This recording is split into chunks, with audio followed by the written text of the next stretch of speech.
Magtatransfer kami 4 po, ilan po i-refer namin? 5 pa din. Okay? So, we have make it uniform na each group 5 pa din. So, if you have 8,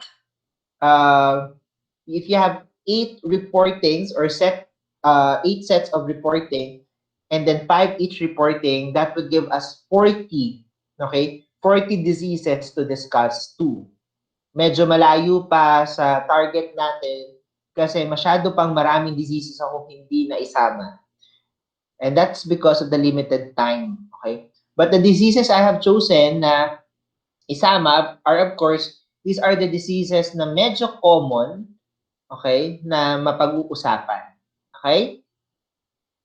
So, I wish you can download the PDF I have provided and then sundan nyo doon yung discussion. Okay? Yes, sir. Okay po.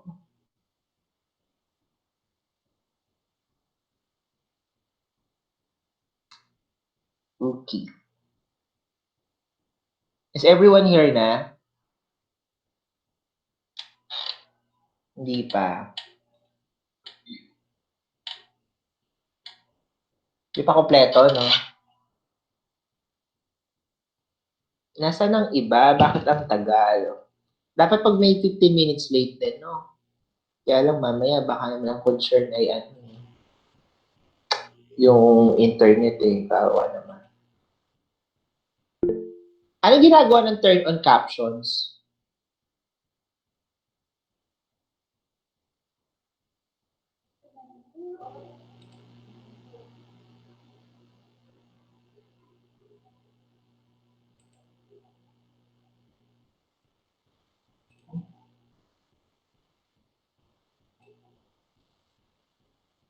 Okay, 28 pa lang.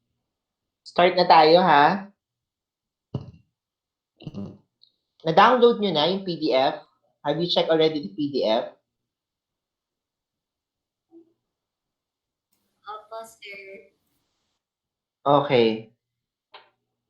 So, I'll be checking kung sinong wala.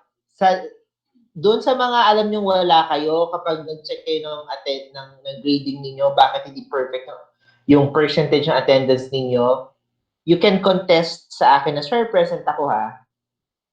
But, make sure you can prove na present talaga kayo. Because if not, makakadagdag yun sa ikababawas ng grading mo.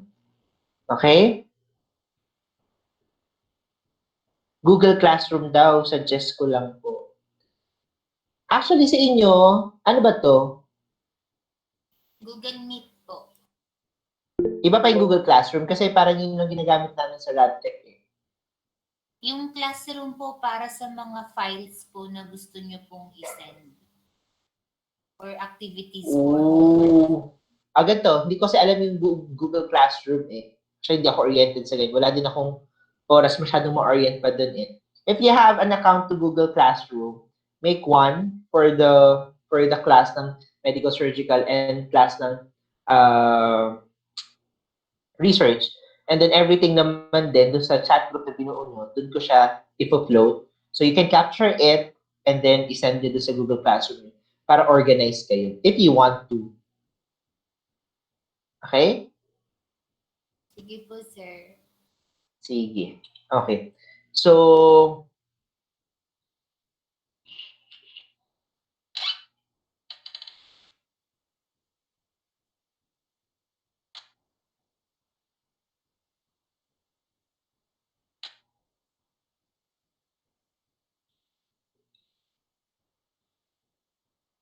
I'll be sharing my entire screen for you to be able to see yung PDF na sinend ko. Okay? So this is entirely the content nung PDF na yon.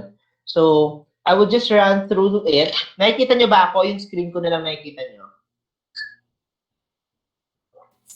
Kita pa rin po. Ha? Ay. Pero yung screen ko, kita nyo? Yung screen lang po pala. Okay. Palakihin nyo yung screen niya ha, para makita nyo. Okay. So, I'll be discussing about coronavirus. Ulitin ko lang naman din yung previous discussion.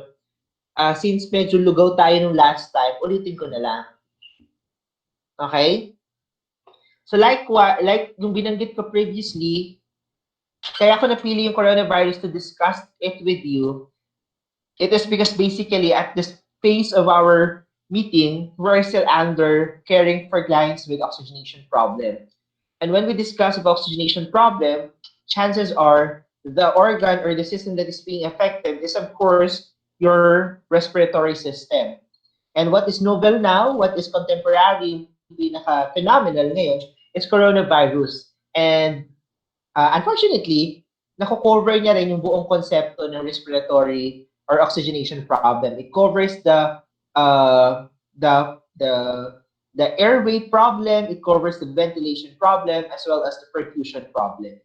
Okay? So we'll deal more of it, we'll discuss more of it habang tayo ay nag-uusap regarding coronavirus. So tulad ng sinabi ko sa inyo previously, coronavirus disease or COVID-19 is a phenomenal disease emerged in December of 2019 and then later on engulfed the Philippines in around February 2019. So naging global pandemic siya simply because massive ang kanyang transmission. Okay? However, the recovery rate naman ng ating coronavirus is maganda yung kanyang prognosis. Pero yung transmission, masyadong malawak at masyadong mabilis. And it also affects widely or greatly for those who are elderly, okay, ibig sabihin mga matatanda, for those who are pediatrics, syempre mga masyadong bata, and of course for those who have comorbidities. Ibig sabihin, may mga nauna ng sakit like diabetes mellitus, hypertension, o iba pang uri ng mga sakit, sakit sa puso, o ano pa mang sakit na nauna nang magkaroon bago pa ang coronavirus. Naririnig ako? Opo. Yes po. Okay. So, nasa screen nyo yung ating PDF. Okay, sabi nyo? Okay, so the definition is the coronavirus is a large family of viruses known to cause illnesses ranging from the common cold to acute respiratory tract infection. The severity of the infection may be visible as pneumonia, acute respiratory syndrome, and even death. So, sabi nga, itong coronavirus disease is not actually first strain or unang-unang strain ng coronavirus. So, previously, nagkaroon na tayo ng mga iba't iba pang strain ng coronavirus. So, yung first was in 2003, yun nga yung SARS-CoV-1 or known as SARS or Severe Acute Respiratory Syndrome. Wherein ang pinagmulan, nagmula daw sa bat, dun sa bat napunta sa ating civet cat. So during that time, uso yung coffee na galing sa pupo ng civet cat. So doon nagkaroon ng transmission from a bat to civet cat, from civet cat to human. So yun yung SARS-CoV-2. Originated also from China. That's in 2003. Years later, in 2012, I think, nagkaroon naman tayo ng pangalawang SARS-CoV strain na virus, which is your MERS-CoV. Okay? So yung MERS-CoV is yung Middle East Respiratory Syndrome coronavirus disease. Okay? Which is originated naman from Middle East, na ang transmission naman nag-start from bat and then later on na-pass on sa camel. And from camel meat, kinakain ng tao, napunta sa tao. Okay? So yun yung naging cycle niya. Should I say not cycle, sequence niya. Okay? So yun naging sequence ng transmission. And then come to 2019 and mas evident in 2020 as of course the SARS-CoV-2 or the COVID-19 disease, which is nagmula naman daw sa bat and then from bat na transfer sa pangolin and from pangolin na transfer sa tao. Okay? So kung makikita nyo, commonly nagsimula talaga siya from bats. Okay? So we can somehow assume now the coronavirus is being originated sa bats. Okay? And then nagiging mode of transmitter ulit another animal which happens to be civet sa SARS-CoV-1, sa MERS-CoV ay camel, and now the SARS-CoV-2 ay inyong pangolin daw. Okay? So, bago siya na-transfer sa tao. So, in this sequence of transferring of infection, ang tawag natin dito is zoonotic transmission. Write it down, zoonotic transmission. Zoo, okay, zoonotic. So pag sinabi natin yung zoonotic transmission, ibig sabihin, this has been passed on to sa tao from animals. Kaya siya zoonotic. Okay? Pero sir, meron po bang tsansa na ang tao makahawa sa animal? As of the moment, wala namang study that says the SARS-CoV-2, SARS-CoV-1, even the MERS-CoV has been able to be transferred to sa tao, from tao to hayop. Because basically, hindi naman natin pinapatest yung hayop natin for that. But what is just sure now is that nagkakaroon ng transmission from hayop to tao. And that's basically through ingestion of those particular animals na known na-transmit ang SARS-CoV-2. Is that clear?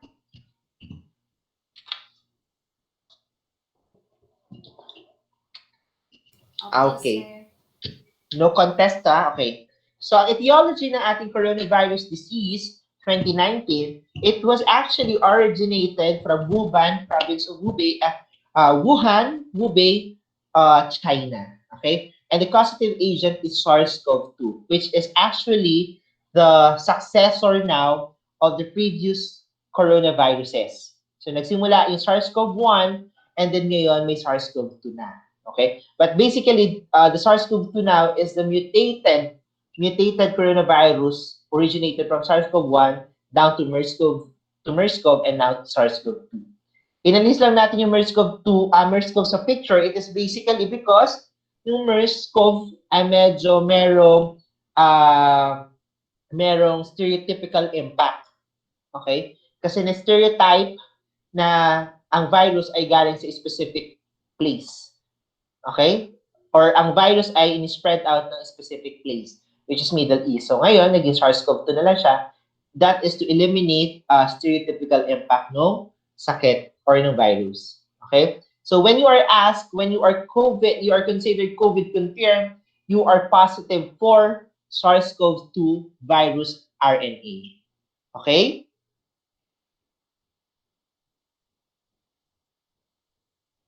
Okay. Okay. Now, what are the risk factors that we can consider for an individual to get coronavirus? So, kanina nabanggit, nung previous discussion natin, marami tayong nabanggit na klase ng risk factors, but I have only listed here yung tatlo. Okay? So, we have the predisposing.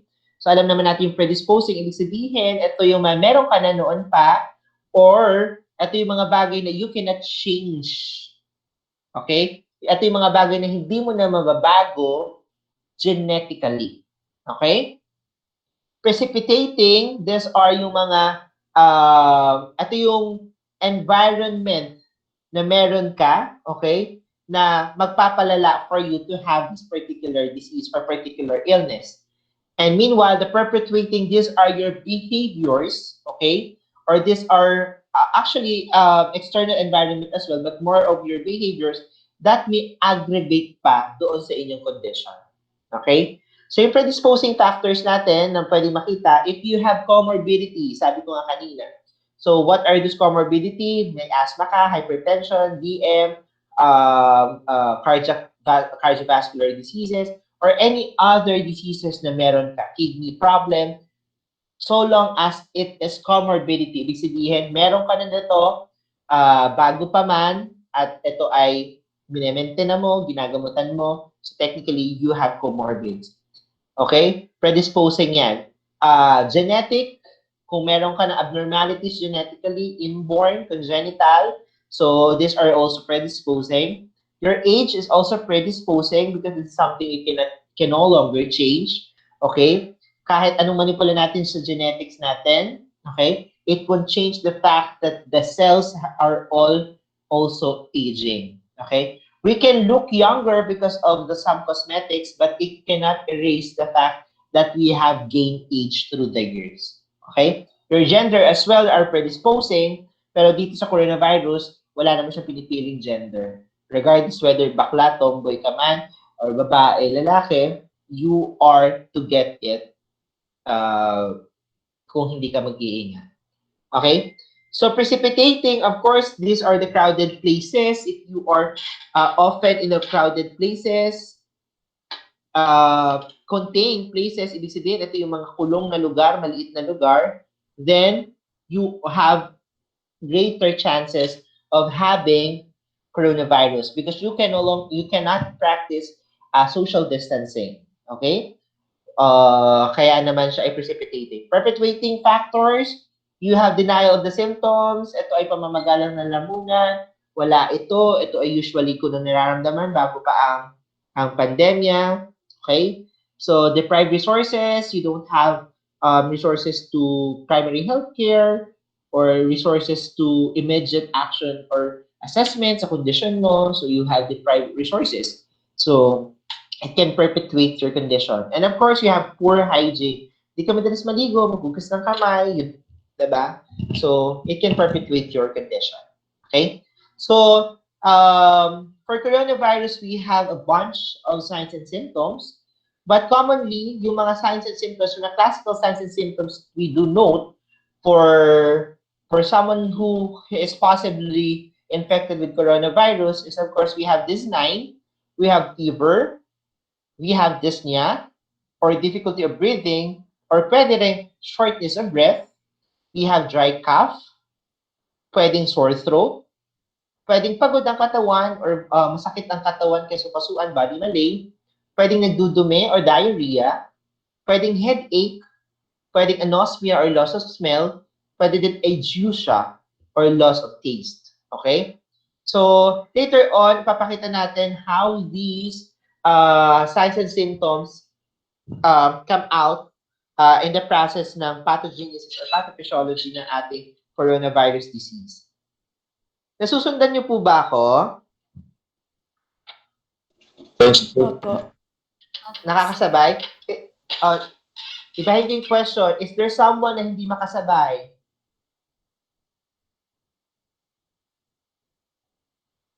In count of 5, 5, 4, 3, 2, 1. So walang sumagot. I believe everyone nakakasabay. Okay? So what are the diagnostics that we do for us to be able to detect whether an individual has possible coronavirus? And by the way, yung coronavirus diagnosis natin, we do identify our patients into 3 categories. So first is COVID-19 suspect. Second is COVID-19 probable. Third is COVID-19 confirmed. So ano yung differences ng tatlo? First, yung COVID-19 suspect, these are your patients allegedly na posibleng COVID-19. So why they are suspects? They are suspects basically because they have any of the signs and symptoms. Okay? They are still suspect basically because despite of having the signs and symptoms, they don't have yet the test result.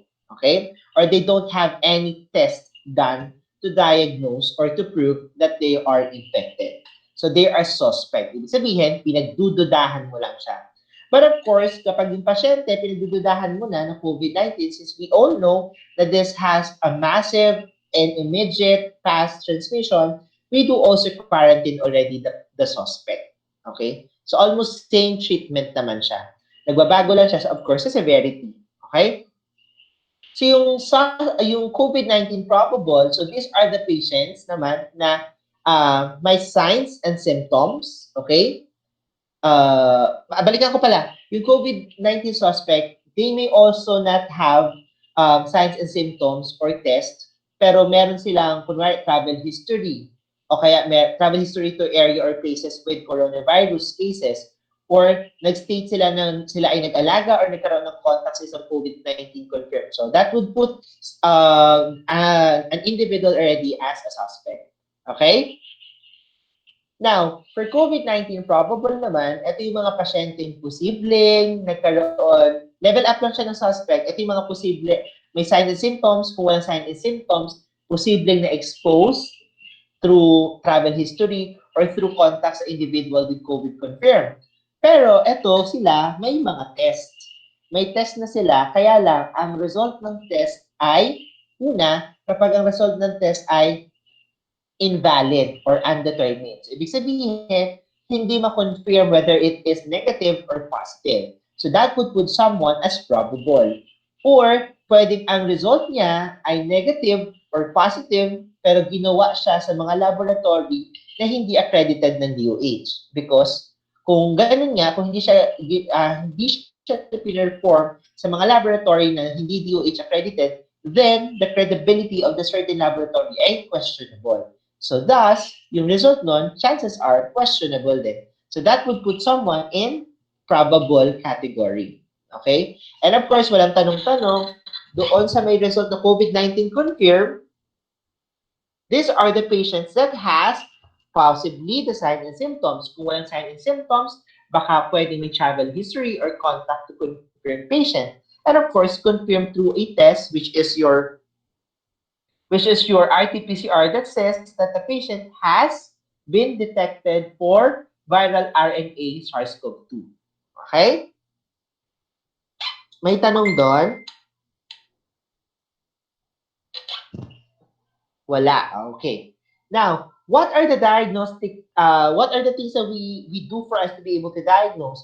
So we do assess the patient. So napakahalaga ng pasok ni nurse dito. Because basically, yung massive information about assessment would of course be coming from us. 'Di ba? We all know for a fact na tayo naman talaga ang madalas nag-a-assess. Wait lang, may titingnan lang ako. Okay? So, tayo talaga nag-a-assess. So, dapat nakita na natin yung mga nabanggit natin ng signs and symptoms kanina if we do make the assessment. And of course, our assessment is, of course, dispensable siya. So, why? Because this can be yes, objectively observed.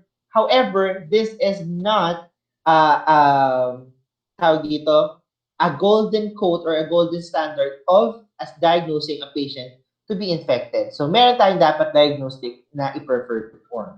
So, what are the diagnostics na meron? So, first, we have these three muna. So, we have the rapid antibody test or the RAT, okay?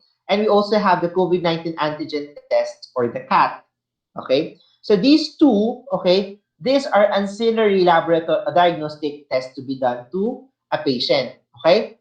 Pero this is not the golden test na gagamitin natin for our patient, okay? So yung antibody test or yung RAT kasi, it would only be present, okay? It would only be present if someone has already has already the infection in the latter days. So like for example, if we do have yung pathogenesis days ng ating COVID-19 for 14 days, so chances are, yung antibody in the first day to 7th day, hindi mo pa siya makikita. Makikita mo pa lang siya sa 8th to 19th day. Kasi 8 to onwards days. Why? Ang antibody, we all know for a fact sa ating anatomy and physiology, ang antibody, these are the proteins being developed by our body to ward off or to fight against any foreign pathogen. Okay? So during this time, umaakit ang level ng antibody for the reason why natatalo na nila yung virus. Kaya siya mas evident from 7 days onward. Ibig sabihin, tumataas na yung antibody kasi natatalo na yung virus. But, in the days from 1 to 7, na hindi pa rin na-detect yung antibody, it can give us a false negative na hindi siya infected kasi hindi mataas yung antibody. Nasundan ako doon? Anyone? Nasundan ako doon? Yes po. Okay. Merong hindi nakasunod. Okay. 5, 4, 3, 2, 1. Okay. So, lahat nakasunod ha. So, kaya yung antibody is not actually our golden standard in diagnosing our patient. Kasi, it is not specific. Okay? I said, it is specific, but it is not highly sensitive. Okay?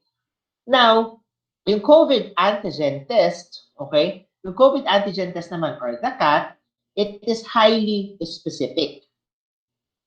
Okay? But, the problem is, etong antigen na to, kailangan mas sure mo na kapag nag-swab ka ng pasyente, makuha mo talaga yung antigen. Pero pag hindi mo nakuha yung antigen, that would give you a false negative result also. Why? Yung antigen kasi na tinutukoy din sa COVID-19 antigen test, dapat makuha mo yung mismong virus.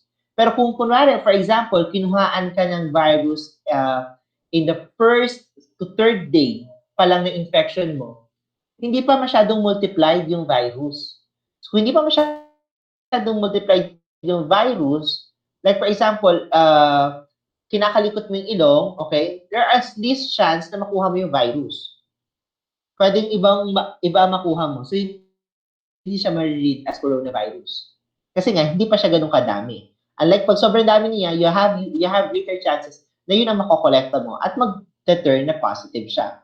So, COVID-19 antigen test is actually advised na i-take mo siya 5 days 5 days nung na-expose ka from the patient na confirm. Okay? Because that's the time the chances are from first day to fifth day, nag-multiply na siya. So, you have a better chance na pagka nag-inoculate ka sa ilong, makukuha mo yung virus na yun at ma-read mo sa laboratory. Okay? But then, so since hindi siya ganun ka-active, okay?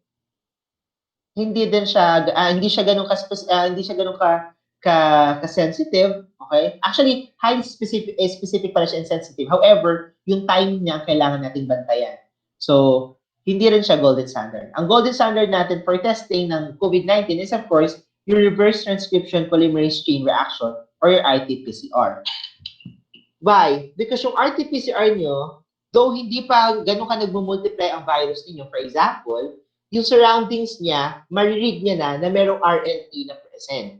So, when that is being inoculated or sinungkit through swab, okay, oral or nasopharyngeal, pag dinala sa laboratory, imumultiply nila yung RNA na yun to check whether that RNA is a normal RNA of your body or an RNA from other virus or bacteria or the RNA present for COVID-19. So in that, sure talaga na makikita na you are infected. Understood? Meron hindi nakasunod? In 5, 4, 3, Sir. sino yan? Sino po? Opo, sir. Sino po ito? Serbo po. Servo. Saan part hindi nakasunod? Apo. Sir, may tanong lang po. Okay. Yung yung sa cat po. Hindi po ba siya pwedeng parang katulad dun sa RT-PCR na ipapadamihin po yung virus para makita po kung Okay. merong positive? Nice question. Actually, yung process, okay, yung process kasi nung rat, nung antibody muna, yung process niya is through blood serums. Ibig sabihin, mag-withdraw sila ng blood from you to check whether you have already antibody. Yung COVID antigen test, o yung CAT, okay, through swabbing din siya. Naso at saka pharyngeal swab. Naso and oropharyngeal swabbing. Now, hindi siya minimultiply. It is because by chance lang ang kanyang reading. Ito kasing CAT, hindi siya pinapa-multiply kasi ang purpose lang nito, on the spot, ikaw ay ma-detect nila, alam yun, indiscriminately ma-detect nila kung whether ikaw ay confirm, whether ikaw ay positive or negative. This is for the purpose lang ng mabilis ang result. Okay? Unlike dun sa RT-PCR, it would take you minimum of 24 hours to 48 hours bago mo siya mapamultiply. So, kaya siya mas definitive kumpara dun sa COVID-19, dun sa COVID-19 antigen test. But, yung swinab mo naman doon sa CAT, kung pwede i-move natin sa RT-PCR, pwede naman. However, kung time ang iyong kalaban, like for example, the patient has to be operated na sa OR, for example. So, gusto lang ng doctor, for example, gusto lang ng doctor ng sense of security, whether yung patient na i-theater niya ay positive or hindi. Emergency ang kailangan, di ba? Emergency performance ng OR. You will not wait for 24 to 48 hours na lumabas ang result. So, chances are, ang pwede mong gawin doon is you do perform COVID-19 antigen test instead of RT-PCR. However, yun yung sinasabi ko, when we are to perform RAT and CAT, since hindi sila definitive, okay, minsan, ang endpoint mo pa rin is mag-perform ng RT-PCR. That's the reason why I do always advise our patients, ako kasi nag-a-advise yung test na iti-take nila, I do always promote RT-PCR pa rin. Kasi sayang na mag-rat ka, magka-cut ka, and then the result is not definitive, eh di magagastusan ka lang, di ba? Pero for emergency purposes, yung kailangan na kailangan talaga, I do advise antigen. Okay? But, kahit in-advise ko yung antigen, ipapa-perform ko pa rin yung RT-PCR para even after the operation, okay, after yung operation, while waiting for the RT-PCR result, it would still give, tawag dito, peace of mind dun sa nag-perform ng operation, sa mga nurses na nag-handle, dun sa mismong pasyente, whether he or she is positive or not. Nasagot ko ba yung tanong mo, Miss Servo? Opo. Sir, Okay. magkano po yung RT-PCR sa ospital niyo po? Diyos ko, Lord. Hindi ko tanda masyado mga presyo, pero yung rapid test is around 2,500. Yung COVID-19 antigen test is around 2,100. Yung RT-PCR is around 7,000 to 8,000. Okay? But merong mga local units na nag-o-offer sila ng libre neto. Okay? Hindi lang ako sure kung meron ng Kalamba at ng Kabuyaw, but there are some local units that are offering ito for free. Meron sa RITM, okay? Buong family kayo kung sino magkakasama sa household, punta lang kayo doon, dala kayo ng PhilHealth inyo. Okay? Usually man, yung mga parents niyo may PhilHealth yan. And of course, yung dependent ng parents niyo ay kayo din. Magtaka kayo kung hindi kayo dependent. Diba? Or yung mga kasama niyo sa bahay, pwede libre din ang family sa RITM. Yun nga lang, biyahe at gastos. Okay po, thank Gastos you. sa pamasahe. Okay? So, merong libre doon. You ask your munisipyo, alam ko may libre din silang binibigay. Okay? Now, those three that I have mentioned kanina, these are your diagnostic. So, ibig sabihin, these are for the diagnosis purposes. Now, for you naman to be able, the severity ng inyong pasyente, these are other tests that you may request for the patient. Or should I say the doctor may request for the patient? Kasi di ba dito sa Pilipinas naman ang nagre-request doktor. Sa ibang bansa kasi tayo mga nurse, bilang advanced practice nurses, pwede natin to i-request para sa kanila. Okay? So, biomarkers, what are these? The dimer test, CRP, or your, ano nga ba CRP? C-reactive protein, PCT, or your procalcitonin, and of course, your ferritin. Okay? So, yung biomarkers na yan, dapat lahat ng elevated. Or at least dalawa man dyan ang elevated for you to ensure, for you to note that the patient is pasok dun sa certain certain level lang ng COVID-19. So, di ba binanggit ko sa inyo kanina, yung pasyente natin may tatlong criteria sa COVID-19. Should I say, category sa COVID-19. So, we have the suspect, we have the probable, and we have that of confirmed. Tama? Okay, tama. Okay? Ngayon, doon sa mga confirmed patient natin, okay, yung mga confirmed patient natin, ibig sabihin positive, they're also further classified into mild, moderate, severe, and critical. Okay? So for us to be able to note whether they are mild, moderate, severe, or critical, these three, yung biomarkers, yung chest radiograph, yung chest CT scan, sila yung magdi-dictate nun. Okay? So when your biomarkers are up, ibig sabihin mataas, you are not mild and moderate. Possibly, you are severe and critical. Severe or critical. Okay? Pero kung yung positive ka, confirm ka sa RT-PCR, ibig sabihin, you are COVID-19 confirmed, pero yung biomarkers is nasa normal level or mababa, pwede kang pumasok sa mild or moderate. Okay? Yung mga confirmed na asymptomatic, automatic, mild sila. Kasi nga, wala sila pinapakitang symptoms eh. Diba? Nag-gets kung para saan tong last 3 diagnostics natin? Okay, ulitin ko lang ha. Yung first 3 diagnostics natin, yung RAT, yung CAT, at yung RT-PCR, these are for, of course, for your diagnosis. Para ma-diagnose whether the patient is really a COVID-19 confirmed. Meanwhile, yung last 3 natin, yung biomarkers, yung chest radiograph, yung chest CT scan, this is to categorize or to classify our patient na confirm whether they are mild, moderate, severe, or critical. Okay? Okay. So sa biomarkers natin, dapat mataas ang D-dimer, CRP, PCT, at ferritin. Okay? Alin man doon na mataas, pwede ka nang pumasok sa COVID-19 confirmed severe o COVID-19 confirmed critical. So chances are, saan mo sila makikita? Ito yung mga naka-admit sa ICU. Ito yung mga nakatubo, naka-intubate. Okay? So chest radiograph, dapat makikita sa chest radiograph na meron kang pneumonia or meron kang bilateral airspace consolidation. So ano kaya yung bilateral airspace consolidation? Later on, I will be discussing through the pathophysiology kung paano natin mapapalabas yung elevated D-dimer, CRP, PCT, ferritin, paano nagkakaroon ng pneumonia, bilateral airspace consolidation. Okay? And of course, sa chest CT scan, meron siyang ground glass opacities. Okay? Understood? Meron hindi nakasabay.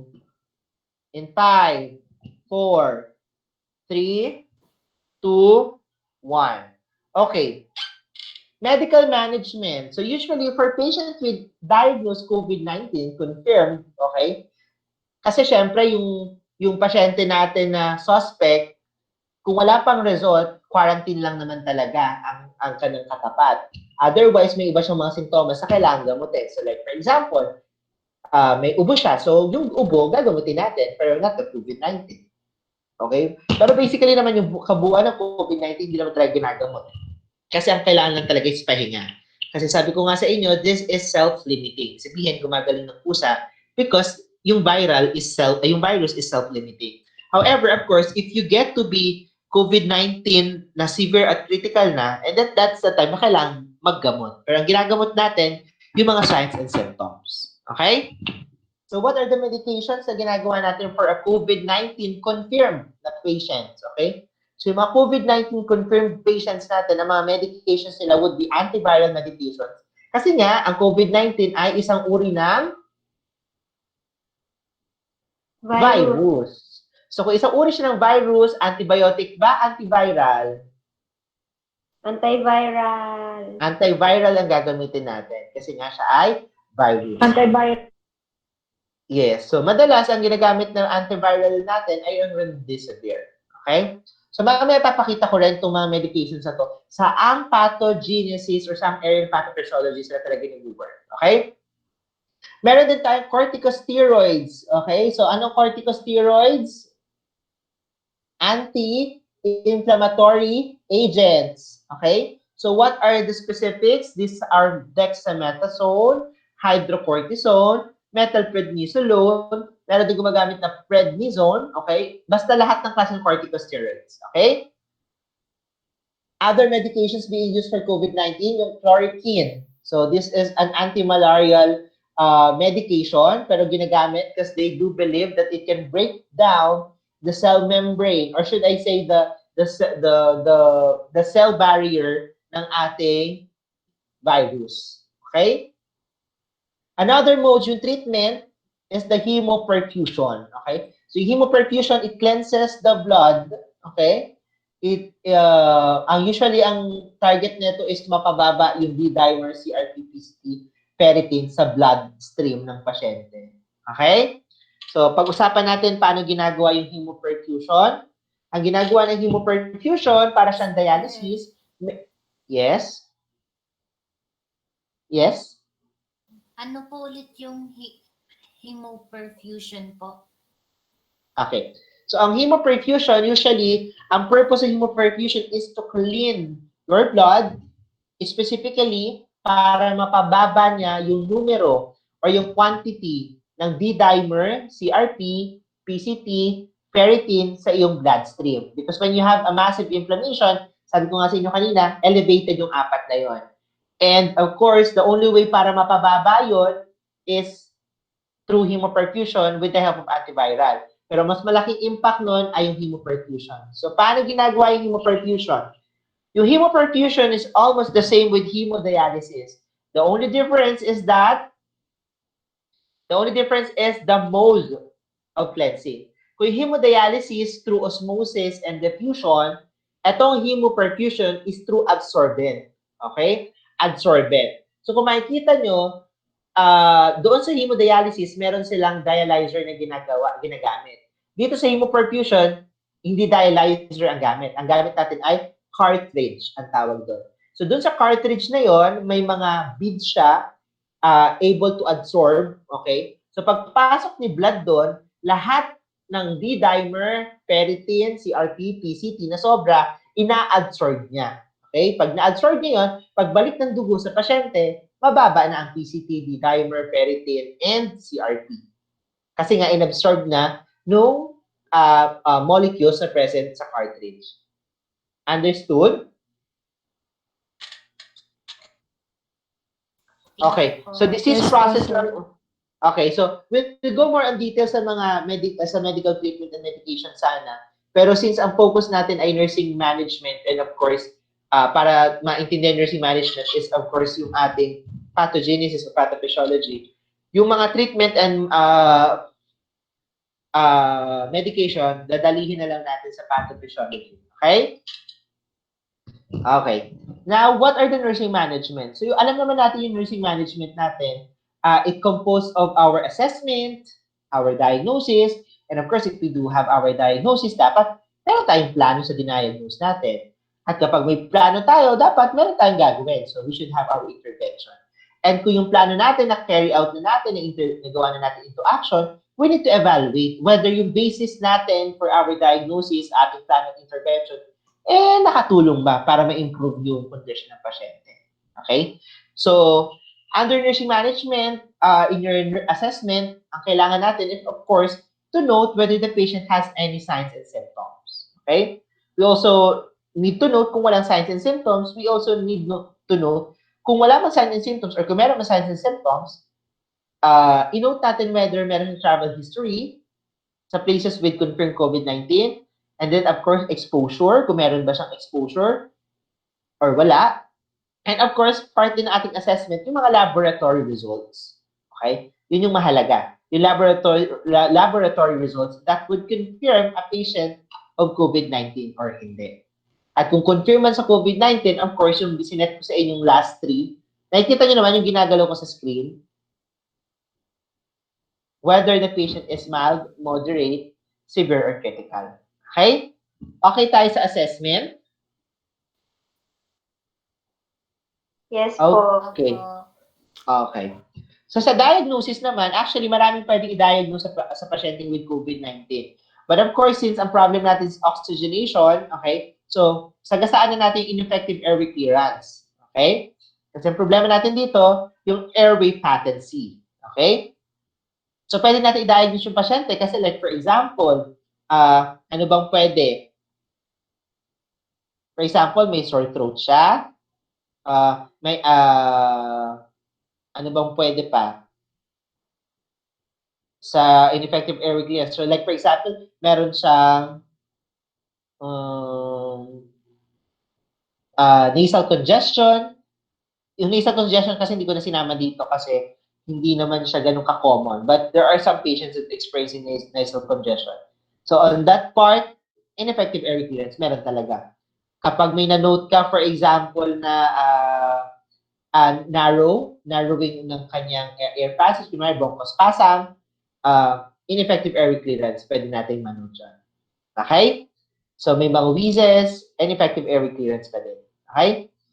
Altered breathing pattern, for example, syempre kapag alam natin impaired na ang paghinga ng pasyente, impaired or compromised na yung gas exchange ng pasyente, pwedeng magkaroon din ng altered breathing pattern. Or dahil hirap masyadong huminga ang pasyente, okay, na-alter yung kanyang pattern ng breathing. Di ba kapag nahihirapan ka huminga, you find ways para maka-cope dun sa hingang hindi mo na ihinga. Okay? So like, for example, ang normal natin ay 12 to 24 breaths per minute.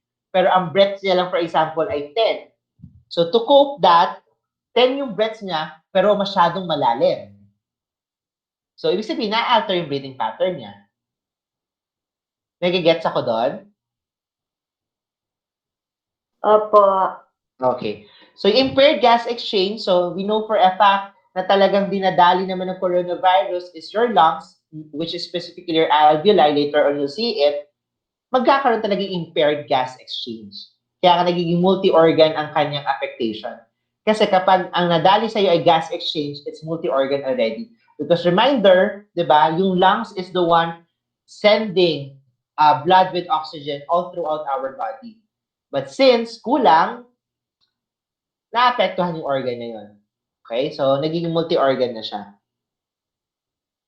1 minute. Si Ma'am Dakis ba nag-in? Hindi ano? Wala, no? Wala po. Okay. Kasi baka hindi ko makompleto yung 4 hours niya yung lalita lang. Kasi kung para makompleto, di syempre mag-sit work tayo. Char. Okay. Ano? Okay. So of course, we also have hyperthermia or altered thermoregulation. So usually man hyperthermia talaga specifically. Okay? So kanina pa lang nakita na natin one of the signs and symptoms, of course, you have elevated temperature. And usually the temperature is 38 degrees and up. Okay? Walang tigil 'yon. Okay? Regardless kung magbigay ka ng paracetamol, it would maintain 38 pataas. Okay? So hyperthermia or altered thermoregulation more than body requirement. More than body requirement. Okay? And of course, it's infection kasi alam naman natin may transmission, so it's infectious. Okay? And of course, deficient knowledge pwede din kasi not all of us are adept or masyadong naiintindihan kung anong coronavirus. Marami pa rin sa atin ang medyo mangmang pagdating sa coronavirus because hindi man tayo lahat ay into understanding kung ano talagang coronavirus. So, medyo marami pa rin tayong nakikita naka-gloves, di ba? Pag nagmo-mall, nag-supermarket, marami pa rin tayong makikita ang cellphone naka-plastic, di ba? So, they have deficient knowledge, okay? And of course, anxiety. Anxiety kasi because of the media, because of the information dissemination, na kapag coronavirus, you're good as patay ka na. Pag coronavirus, infected ka, you're good as magkakalat ka na. Okay? So, kaya yun, anxiety, nag-a-attack siya. Okay? You don't know, hindi mo kasi alam kung saan nagmula kasi hindi mo naman nakita kung paano pumasok coronavirus sa katawan mo. At hindi mo alam kung paano ako makakahawa kasi hindi mo nakita siya kung paano lumabas. And more so, kung hindi mo alam yon, hindi mo rin alam kung ano na ba ang next sa'yo pag nagka-coronavirus ka. Okay? So, you have anxiety. Okay.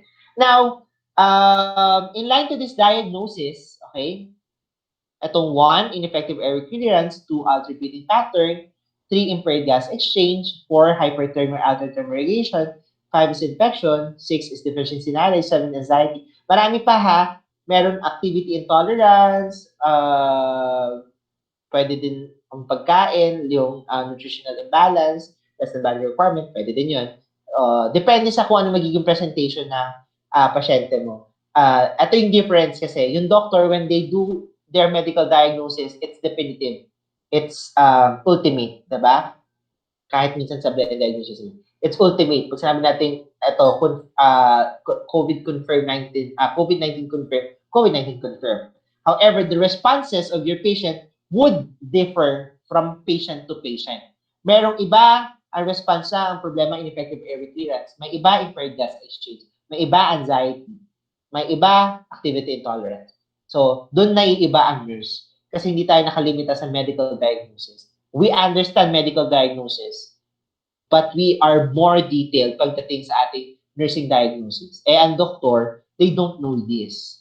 They only know the medical diagnosis. Okay? Understood? Pero hindi nakasabay.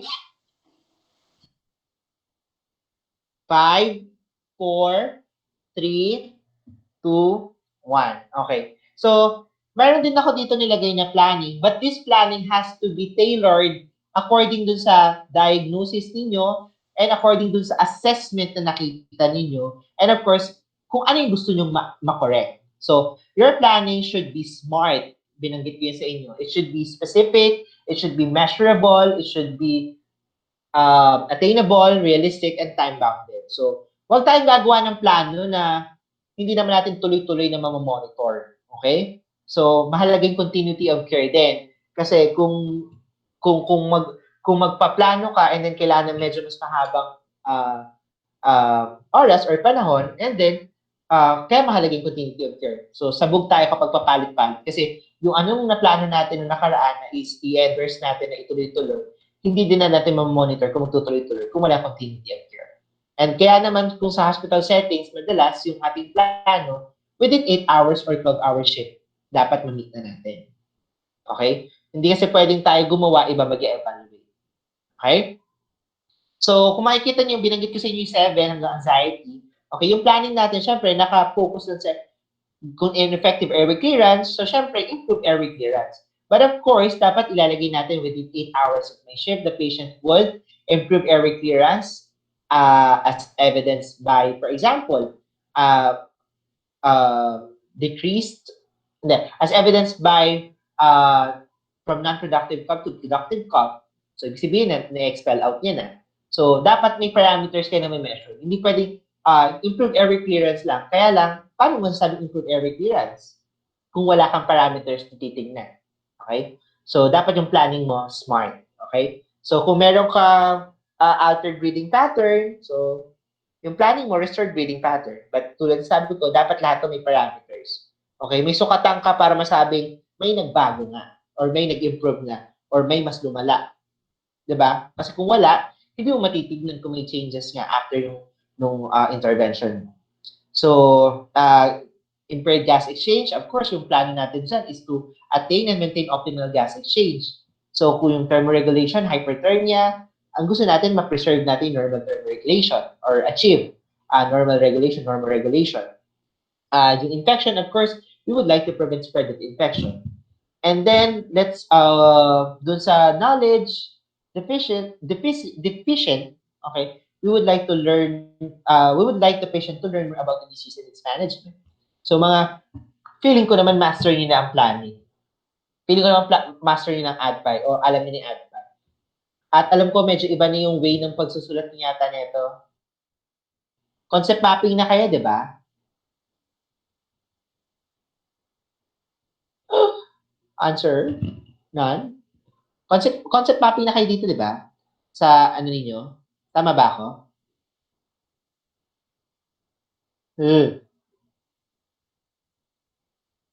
Yung ADPI ninyo, di ba? Concept mapping nyo ito. Narinig nyo ba ako?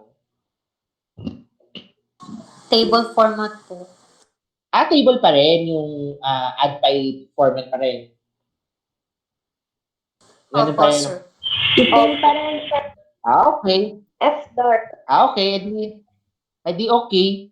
Okay tayo dun. So, basta maalam naman tayo nito. And of course, yung intervention natin dito, nag-list lang ako ng mga common intervention specific dun sa ginawa nating diagnosis. But of course, these are just an example. There are a lot for each of the diagnoses. Okay? So, let your NANDA be your guide. So, yung intervention, iba-iba yan. Okay? So, depende sa pangangailangan ng pasyente. Okay? And depende sa diagnosis ng pasyente, of course. Naka-tailor dapat siya doon sa response ng pasyente. Okay? Yung evaluation nyo, of course, ibabangga nyo naman siya doon sa kung anong plinano nyo. Yung plano nyo ba after intervention na meet? So, kunwari, ang planning natin is after 8 hours of shift, patient will improve his airway clearance as evidenced by productive cough. Okay? So, dapat yung evaluation mo, usually kasi ngayon nilalagay pa natin ng gold medal, pero yung iba naman hindi na nilalagay. Nilalagay nila ko evaluation. Pero ang alam ko, hindi ko lang sure kung requirement talaga na may ganun pa gold medal. So, pwedeng, ano tawag dito, plan gold medal or kaya plan partially met or Tawag dito, plan unmet. Yun yung tanda, goal unmet. Yun yung sinusulat namin before. Goal met, goal partially met, goal unmet. So, syempre, yung goal met, na-achieve mo yung sinet mong plano. Okay? Yung partially unmet, somehow, naabot mo, pero meron pa din. And of course, unmet, walang nagbago. Ganun pa rin yung pasyente mo. Okay? So, that would, kung pag walang nangyari, ganun pa rin yung pasyente mo, that would resort you to make, di ba, adjustment to your planning. Okay? O, hindi ko na palalawigin, dapat yung plano kasama si pasyente. Alam naman na natin yan. Okay? So, like for example, dun sa airway clearance, ineffective airway clearance, tapos ang ano nga natin is to improve airway clearance as evidence in 8-hour shift. In 8-hour shift, patient would be able to improve airway clearance as evidenced by productive cough. Okay? So, yung evaluation natin doon, after 8 hours of shift, goal met, airway clearance of the patient is improved as evidenced by productive cough. So, nakita natin na may nagbago. Kasi dun sa assessment natin, non-productive cough siya. E ngayon, biglang productive cough na siya. So, ibig sabihin, na-expel out niya na yung ano niya, yung phlegm niya. So, that would result na pwede maging patent na yung kanyang airway clearance. Understood? Merong hindi nakasunod. In 5, 4, 3, 2, 1. Okay. So, ayun yung ating components ng ating nursing management. Of course, the ADPI pa rin. Okay? Now, let's move to our pathophysiology. Okay. Nasusundan yung screen. Kita niyo naman yung screen ko, di ba? So, medyo maikli lang siya ha. Marami pa akong hindi na ilagay dyan. Okay? But then, tignan natin kung paano ba lumalabas. Pinipilit ko si English yung lumalabas, di ba? Kung paano ba lumalabas yung una nating nabanggit kanina na symptoms. And ipasok natin ngayon yung mga management na kailangan natin gawin sa pasyente. So, yung mga symptoms na binanggit ko yung common, we have your fever, we have your dyspnea or DOB or kaya shortness of breath, we have your dry cough, your sore throat, your diarrhea, headache, anosmia, loss of smell, or ageusia, loss of taste. Okay? Okay. So sabi natin kanina, nasa page na kayo ng pathophysiology. Kita niyo yung screen ko? Ha? Kita po. Hindi pa? Yes po. Okay. Kita niyo yung screen ko? Yes po. Opo. Yes po. Okay. Kita ha? Ano ba magandang gamitin kulay? Wala pala itong kulay. Gamitin ko violet. Hindi, green na lang. Medyo light. Kasi ko pati pagpili, hindi ako makapili. Ayan. Makapili natin ng konti. And voila. Okay. So, sabi ko sa inyo kanina, the causative agent is SARS-CoV-2. Tama? Kita si SARS-CoV-2? Ayan. Kita si SARS-CoV-2. Yes. Now, ano bang ginagawa ni SARS-CoV-2? So, sabi ko sa inyo kanina, previous discussion natin, si SARS-CoV-2 gets into our body. Ini-invade yung our body. So, kung paano i-invade, of course, yung transmission niya kasi is through droplets. So, through sa inyong dura, through sa inyong laway, pwede ding airborne kasi sumasama siya sa environment, and then, pwede din fomites kasi once yung inyong droplet mag-touch sa surface, nag-i-stay siya sa surface. Okay? So, pumapasok ang ating SARS-CoV-2 through our mucous membranes. Okay? So, yung mucous membranes natin, syempre, yung mga common natin na mucous membranes that we all know, as of course, we have your gut, yung tiyan ninyo, okay? Mucus yan. Pag sinabi natin mucous membrane, ito yung mga mamasa-masa. Tama? Sa anatomy physiology? Opo. Basta may laway, mucous membrane. Kaya nga mucus, okay? So we also have your lungs. Okay? We also have your nose. And then, of course, your mouth. Okay?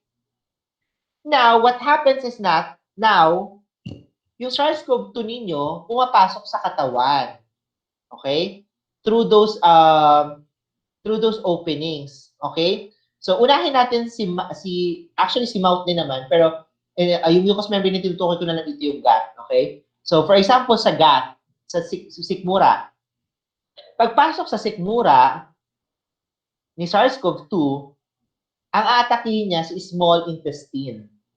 Okay? Why? Because yung small intestine nyo, rich siya sa ACE2 inhibitor, ACE2 and TMPRSS2.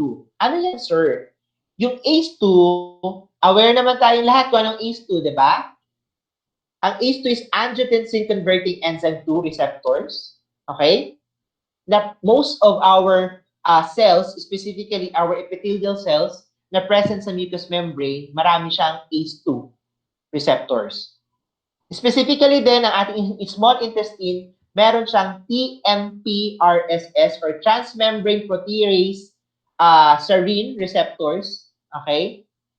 Na kung saan yung receptor na yan, diyan nagbabind ang virus. Okay? How? So like for example, ito yung coronavirus. Nakikita niyo siya? Pinipilit ko mag-drawing kahit hindi ako magaling. Meron siyang tinatawag na S-spike or proteinase S-spike. So, ganito ang kunwari ang itsura niya. Pa-arrow. Okay? Ngayon, yung cell mo, yung epithelial cell, for example, dito sa iyong small intestine, ganito siya. Ito yung cell, di ba? Meron siyang mga receptors. And one of which nga is ACE2 receptors. Ang receptor niya, kunwari, ayan, inverted V. So, kung makikita nyo, dyan, okay, match sila, di ba? Match. Pwede talaga siyang pasukan, tama? Opo. Why? Kasi nagsiserve siya as parang key. So ngayon, pag nag-attach si SARS-CoV-2 kay ACE2 at kay TMPRSS2, which is ganyan din ang itsura ng kanyang receptor, okay? The response of your small intestine is, of course, mag-a-upset. At kapag nag-upset ang yung small intestine, that would result sa diarrhea. Kaya, kung makikita nyo, meron tayong diarrhea. So, napalabas na natin yung isa, di ba? Meron na tayo ngayong diarrhea. So, that's one of the signs and symptoms. Yun pala, sir, kaya tayo nagda-diarrhea sa SARS-CoV-2. Okay? Malinaw kung bakit nagkaka-diarrhea sa SARS-CoV-2 or sa COVID-19? Opo. Merong Yes. hindi nakasunod in 5, 4, 3, 2, 1. Okay. Now, tignan naman natin yung ibang mucous membrane natin. Okay? So, yung iba pang mucous membrane natin, puntahan muna natin si nose. Okay? So, pagpasok ni mucous membrane sa ilong natin, yung ilong din natin, since these are rich in epithelial cells, kapag may epithelial cells, then therefore, meron na naman tayong ACE2 receptor doon na present. Okay? So, dahil may present doon na ACE2 receptor, magbabind na naman doon si SARS-CoV-2. Okay? Pag nag-bind doon si SARS-CoV-2, okay, magkakaroon ng damage ng sending ng message, okay, sa ating brain at ang brain pabalik sa ating ilong. Okay? So, what happened doon? Kapag wait lang ha, nauhaw ako.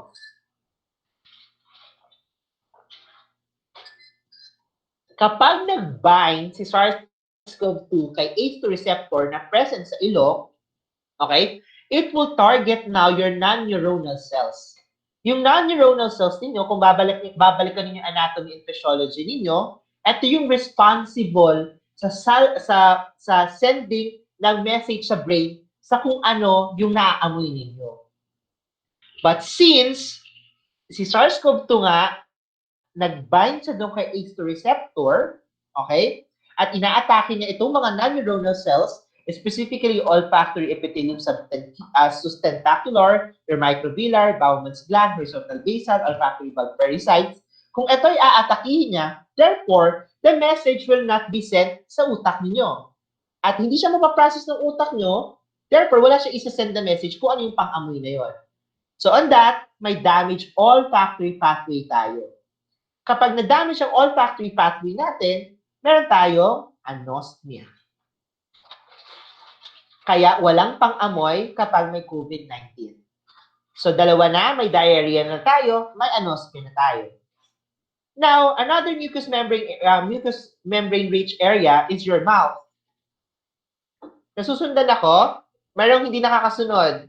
In 5, 4, 3, 2, 1. Okay. Sa mouth na tayo ha. Okay na tayo sa nose. Okay. Yes. So another, balikan ko lang pala si nose.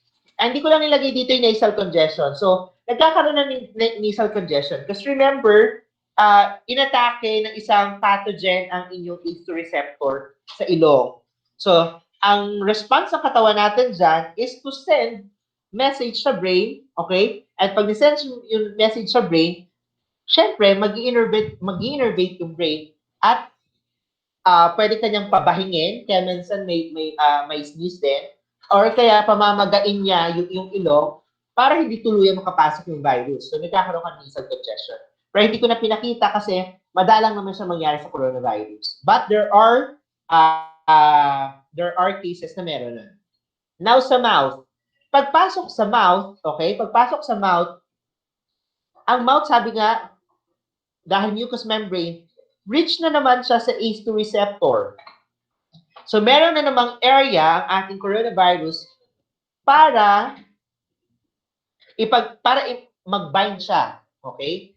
So, kapag nag-bind si SARS-CoV-2 kay ACE2 receptor, ganitong gagawin niya ulit, okay, ganyan, i-inactivate niya, specifically yung G-protein coupled proteins at yung sodium ion. Okay? Which is, yung mga protein na yon at yung sodium ion na yon ay present sa taste receptor. They are the ones enhancing, or they are the ones triggering doon sa inyong taste receptor kung ano yung malalasahan nila. Pero since nag-bind na si SARS-CoV-2 sa ACE2 receptor doon, in-activate na si G-protein at si sodium ion, hindi tayo magkakaroon ng panlasa, which leads to your adjusia. Okay? Yung adjusia ninyo, syempre, mas lumalala pa. Why? Because yung saliva sa mouth ninyo, okay, yung saliva sa mouth ninyo, reach siya sa sialic acid receptors. Okay?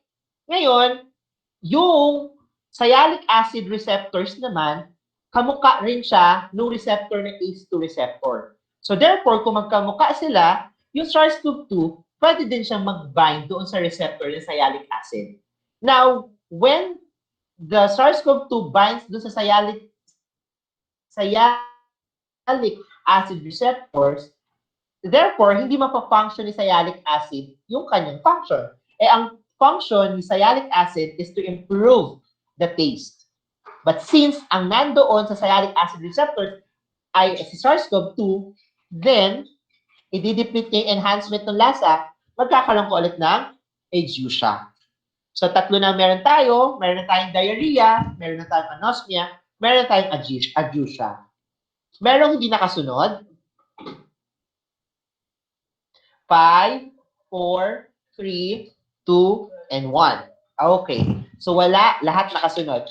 Now, sabi mo, sir, kanina may sore throat. Paano nagkakaroon ng sore throat? Medyo mahaba yung proseso ng sore throat. Pero, simplihan na lang natin. Nilagay ko siya under sa nose at sa mouth kasi alam naman natin na yung tonsils natin is almost magkalapit lang dun sa pathway nung sa ilong, yung sa mismong pharyngeal natin, at yung ating bibig. Now, when the tonsils, okay, nag-touch ang SARS-CoV-2 dito, kasi bilang yung tonsils din mucous membrane, di ba? At ang mucous membranes, reach saan nga ulit?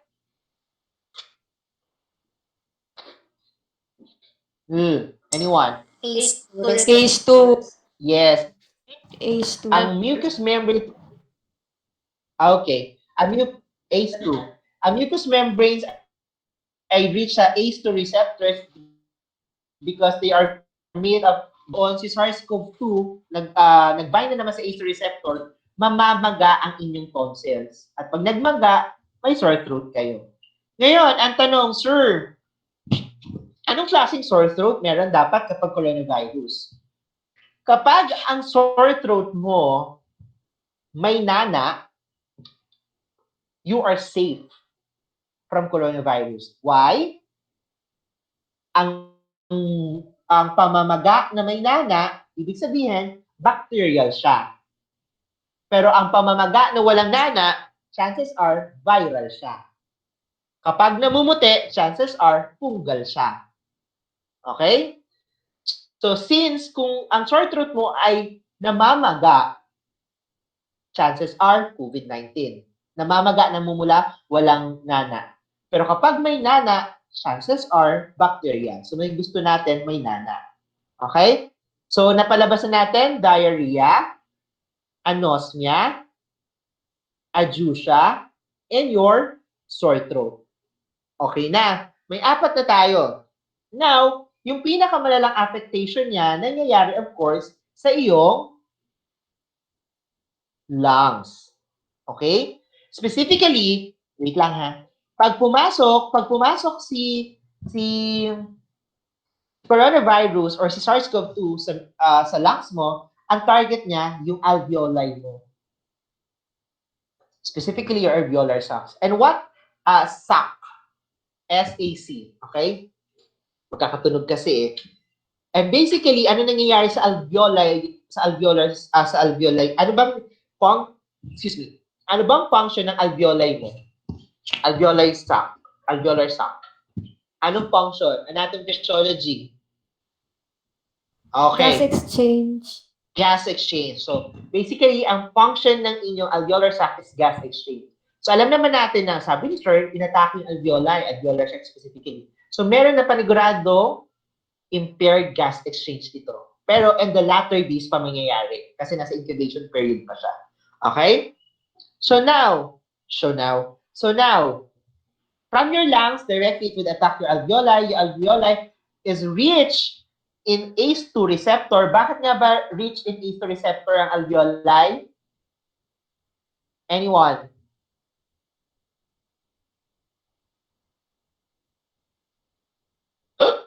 Rich sa ACE2 receptor. Yes, it's mucous membrane, pero rich in ACE2 receptor because this alveoli are made up of epithelial cells. Okay, basically, ang mga epithelial cells natin nga ang rich sa ACE2 receptors. Okay, so mucus are rich in ACE2 receptors basically kasi they are made up of epithelial cells. Okay, so now, sa alveoli mo, meron kayong 3 cells na present dyan. Okay, so you have your macrophage, you have your pneumocyte, and you have your pneumocyte 2. Yung una pala yung pneumocyte 1, yung isa pneumocyte 2. So yung gas exchange, basically function talaga siya ng pneumocyte 1. Okay? Si macrophage, ang purpose naman nito is to kainin yung any foreign pathogens. That's the reason why minsan yung ubo nyo, ito yung nagkukos ng plema, si macrophage. Okay? Si pneumocyte 2 naman, ang responsibility niya is mag-produce ng surfactant. Anong function ng surfactant? Anatomy, physiology. Lubricant. Very good. Lubricant ang pneumocyte 2. Kasi, eto kunwari ang inyong alveolar sac. Kapag humihinga, pumapasok ang hangin, nag-expand siya. Diba? Kapag nag-exhale ka, lumiliit siya. Pero without the surfactant, nakikita niyo ba ako? Opo. Okay. Nakikita niyo yung kamay ko? Yes po. Okay. So with your pneumocyte 2 releasing the surfactant, ang purpose ng surfactant is kapag nag-inhale ka, ibig sabihin pumasok si hangin, nag-expand ang iyong alveolar sac. Pag nag-exhale ka, lumiliit ang iyong alveolar sac. without the surfactant, which maintains the surface tension ng inyong alveolar sac, okay, ang nangyayari dyan ay magko-collapse. Kasi pag nag-exhale ka, madikit ang palibot. Madikit itong palibot ng iyong alveolar sac. Pagka nag-exhale ka, pwede silang magdikit na ganyan. At dahil madikit, pag nag-inhale ka, hindi na yung bubuk ka. Kasi madikit niya, nagdikit na sila. Try ko nga maghanap ng ano. Alam niyo naman ang itsura ng alveolar sac, ano? Nag-anatomy physiology kayo, sasaktan ko kayo. Apa, sir? Okay. Tingnan lang natin yung ano, closer view. So, eto, kita nyo ito yung alveolar sac. Okay? So, dyan nangyayari. Specifically, itong mga parang butil-butil na yan, no? Parang grapes. Okay? Now, tingnan muna natin nangyari sa pneumocyte 2. So, sa pneumocyte 2, rich nga ito sa ACE2 receptor kasi nga, made of epithelial cells and mucous membrane siya. So, what happens? Now, ang mangyayari dyan, okay, dun sa cell na yon, kunwari ulitin natin yung cell. Ito yung coronavirus. Meron siya ulit ganito. Diba? Ang coronavirus mo, meron siyang single-stranded RNA sa loob. Ayan siya. Okay? And then, you have your pneumocyte 2 cells. Yung pneumocyte 2 cells mo, ito siya. Ito ang kanyang, anong receptor to? Dinodrawing ko. Anong receptor yan? ACE. Oh. Phase 2. ACE2, okay? Tama. So, yan ang ACE2 receptor, okay? Now, dahil yan ang nagsisilbing susi, itong single-stranded RNA ng coronavirus, makakapasok siya ngayon dito. Sa loob ng, anong cell tong drawing ko? Itong orange. Anong cell to?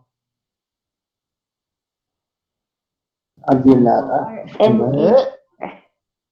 Pneumocyte 2. Ito ang pneumocyte 2. Ito ang inyong coronavirus. Okay? Now, si coronavirus, sa loob niya, meron tayong single-stranded RNA. Si single-stranded RNA, okay, dahil ang S-spike niya ay pwedeng makapasok doon sa ACE2 receptor ng pneumocyte, etong single-stranded na yun, pwede niya maipasa ngayon sa loob ni pneumocyte 2. Nasundan ako doon? Nasundan? Yes po. Okay. Now, kapag nakapasok, remember, your virus is not capable of multiplying itself. Okay? Bakit hindi siya capable? Kasi binanggit ko sa inyo noon kanina, self-limiting siya. Pero, is the virus capable of multiplying alone? Hindi. Pero it's capable multiplying gamit ang mga host cells. And for this discussion, ang host cell niya ay ang inyong anong cell?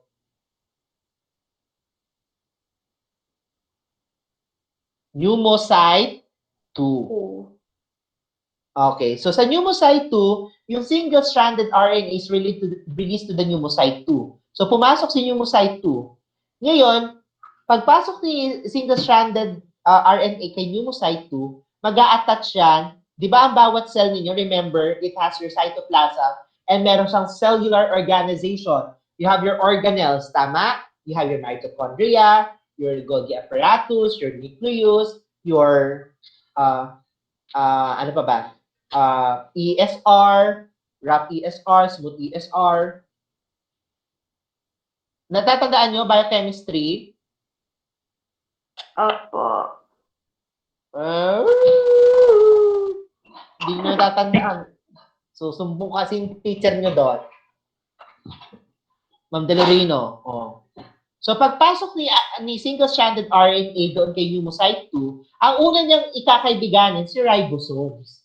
Because remember, si ribosome sa factory, siya yung responsible to multiply. Diba? Pag kinaibigan mo siya, imumultiply ka niya. Okay? So, pag nag-multiply si ribosomes, yung single-stranded RNA mo, marami na sila. So from isang single-stranded RNA, pwedeng maging 10 single-stranded RNA na siya. Okay? Doon sa ribosomes, ipapak yan ng Golgi apparatus, si nucleus, ipaprocess yan.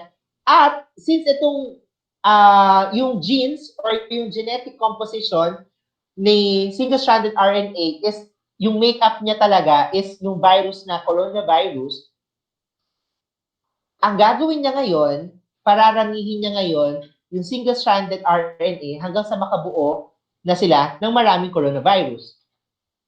So ngayon, pag attach siya kay ribosomes, imumultiply niya si SARS-CoV-2. Mare-replicate si SARS-CoV-2. Okay? Now, question. Sir, kanina binanggit ko, pumasok, ito ay dagdag kaalaman lang naman, pumasok si single-stranded RNA from coronavirus to your phagocytes 2. Anong tawag doon sa pagpasok niya? Biochemistry. Endocytosis. Endocytosis, exactly. Endocytosis. So, endocytosis. Now, dito sa loob, ito sa loob na to ng, atong nangyayari na replication, nasa loob siya ng, Diyos ko Lord, ang hirap magsulat, inside cell. Diba? So, nag-multiply siya sa loob ng cell. Ngayon, kapag nag-multiply siya sa loob ng cell, okay, there would come to a point na kailangan niyang lumabas. Okay? Now, yung replicated SARS-CoV-2, lalabas siya sa loob ng phagocytes. And anong tawag doon? Kung may endo, merong exocytosis. Ngayon, kapag lumabas siya doon sa pneumocyte 2 na inatake niya, let's take for example, isang coronavirus lang ang pumasok sa iyong lungs at isang pneumocyte lang naman ang inatake niya. Pag lumabas yun sa labas ng pneumocyte 2 mo, through exocytosis, anong posibleng gawin ng mga SARS-CoV-2 na na-multiply? It would attack another pneumocytes too, and the event will repeat. So, dumadami ang multiplication niya. Nagigets ako doon? Opo, sir. Okay. So here, ano nangyari? Nagkaroon tayo ng proliferation ng SARS-CoV-2 as it would attack another pneumocytes na naman. Okay? So ang mangyayari, it will damage your pneumocyte 2. Siyempre, di ba? Inatake yung pneumocyte eh. Kapag na-damage yung pneumocyte 2 mo, anong purpose yung pneumocyte 2? For your surfactant. Sabi natin kanina, tama? Yes. So dahil damage sa inyong pneumocyte, pwedeng mag-decrease ang surfactant mo. Kung hindi man mag-decrease, mawala ang surfactant mo. Now, kapag nawala ang surfactant mo, sabi ko nga kanina, pag nawala sa surfactant, ano pwede mangyari sa alveolar sac mo? Mag-didikit. Tama? And that would result to your alveolar sac collapse. At kapag nagkaroon ng alveolar sac collapse, okay, eto na yung makikita natin sa inyong chest CT scan na ground glass opacity. Kasi kung normally, dapat ang makita mo ay intact yung iyong alveolar sac sa chest CT scan, dahil siya ay nag-collapse, makikita mong dikit siya. Pabilog pa rin siya, pero flat na siya. Ganito na siya. Instead na ganito, ganito na siya. So yan ang tawag natin ground glass opacity. Kapag sa chest x-ray, ang tawag natin dyan, air-filled bilateral consolidation. Okay? Pag sa CT scan, ground glass opacity. So, check. Napalabas na natin si ground glass opacity. Ngayon, balikan natin si, ano bang pwede kong balikan muna? So, ngayon, balikan natin si alveolar sac collapse. Okay? Si alveolar sac collapse, di ba ang nasa loob naman ng alveolar sac natin, hindi lang naman pneumocyte 2, tama? Ano pang nasa loob ng alveolar sac natin? Sabi ko kanina, there are 3 cells present in the alveolar sac. The one is macrophage, the other one is pneumocyte 1, and the other is pneumocyte 2. Tama? Opo. Tama po. Okay. So ngayon, since may alveolar sac collapse, apektado na rin si macrophage at si pneumocyte 2. So, tingnan natin anong affectation niya kay pneumocyte 2. Ano nga ulit purpose ng pneumocyte 2? Pneumocyte 1? For gas Gas exchange. For gas exchange. So, ngayon, dahil nag-collapse ang alveolar sac mo, so, ito ang iyong pneumocyte 1. Nakikita ba? Ito yung pneumocyte 1 mo. Ito yung segmented line. Ang mangyayari doon ngayon ay, tama? Pag compromise ang iyong gas exchange, then magkakaroon tayo ng decrease of oxygen in the systemic circulation. Tama? So kapag kulang na yung gas exchange, kulang na yung delivery ng oxygen natin sa katawan natin, that results na magkaroon tayo ng body malaise or tiredness. Na-gets? Kasi kulang ng oxygen sa katawan eh. Merong hindi nakasunod? 5, 4, 3, 2, 1. Okay tayo? Okay. So, itong mga increase CRP, increase PCT, increase D-dimer, and increase ferritin, mamaya balikan natin yan. Lugaw na ba? Lugaw na? Kaya pa? Kakayanin pa po.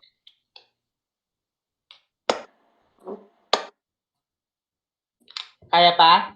Pathogen Kaya pa po. lang to ha. Wala physiology na yan. Now, balikan natin to ulit din mamaya.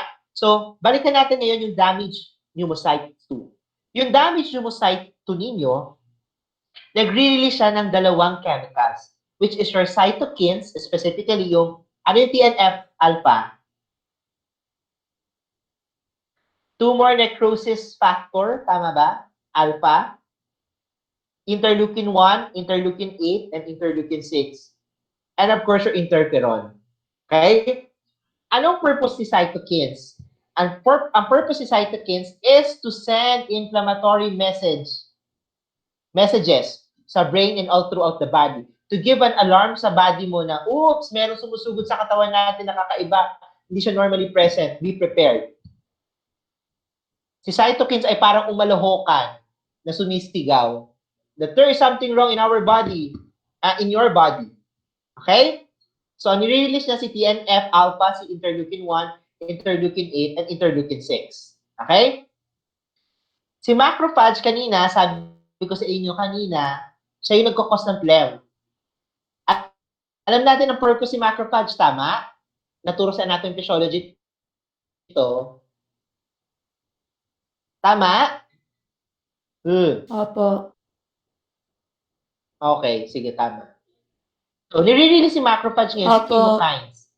So, ang purpose ngayon, pag nag-join forces si chemokines at si cytokines, okay, they will increase the vascular permeability and adhesion molecules doon sa inyong vascular act, sa inyong alveolar sac.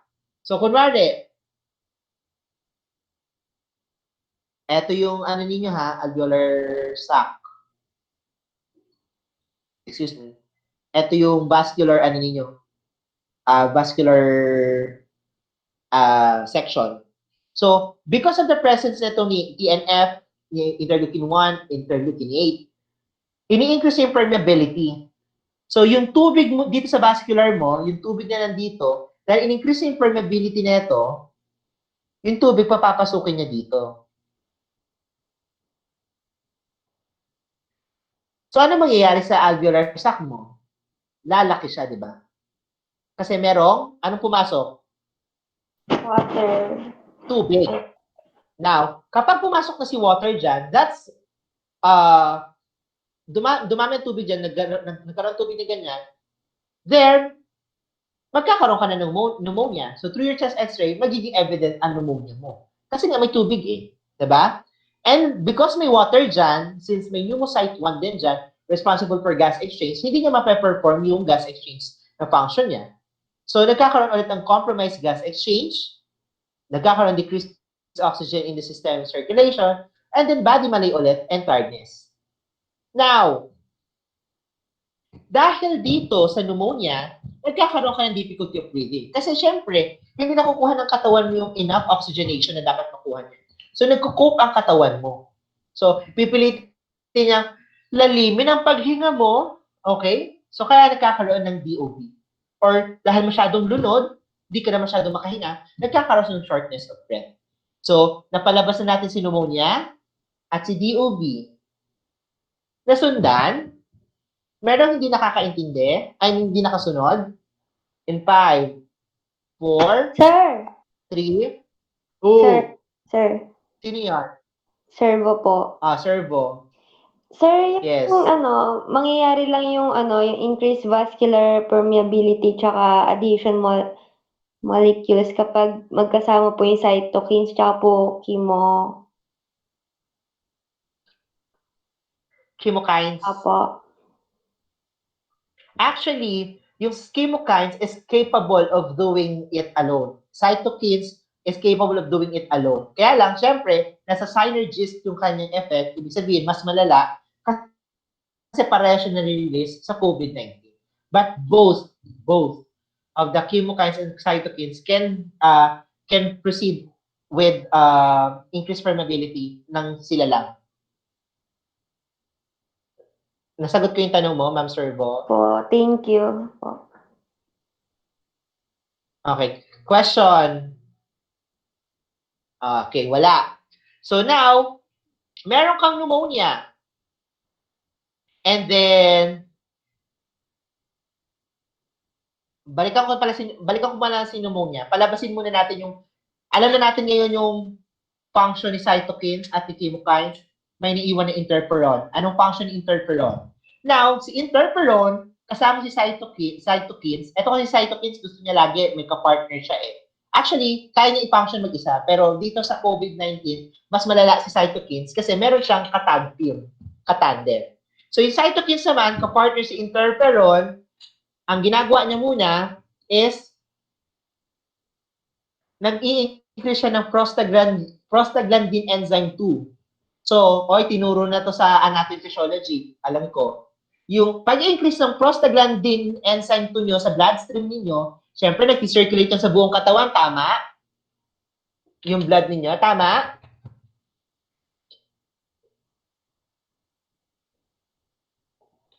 Tama ako, diba? Opo. Bahala.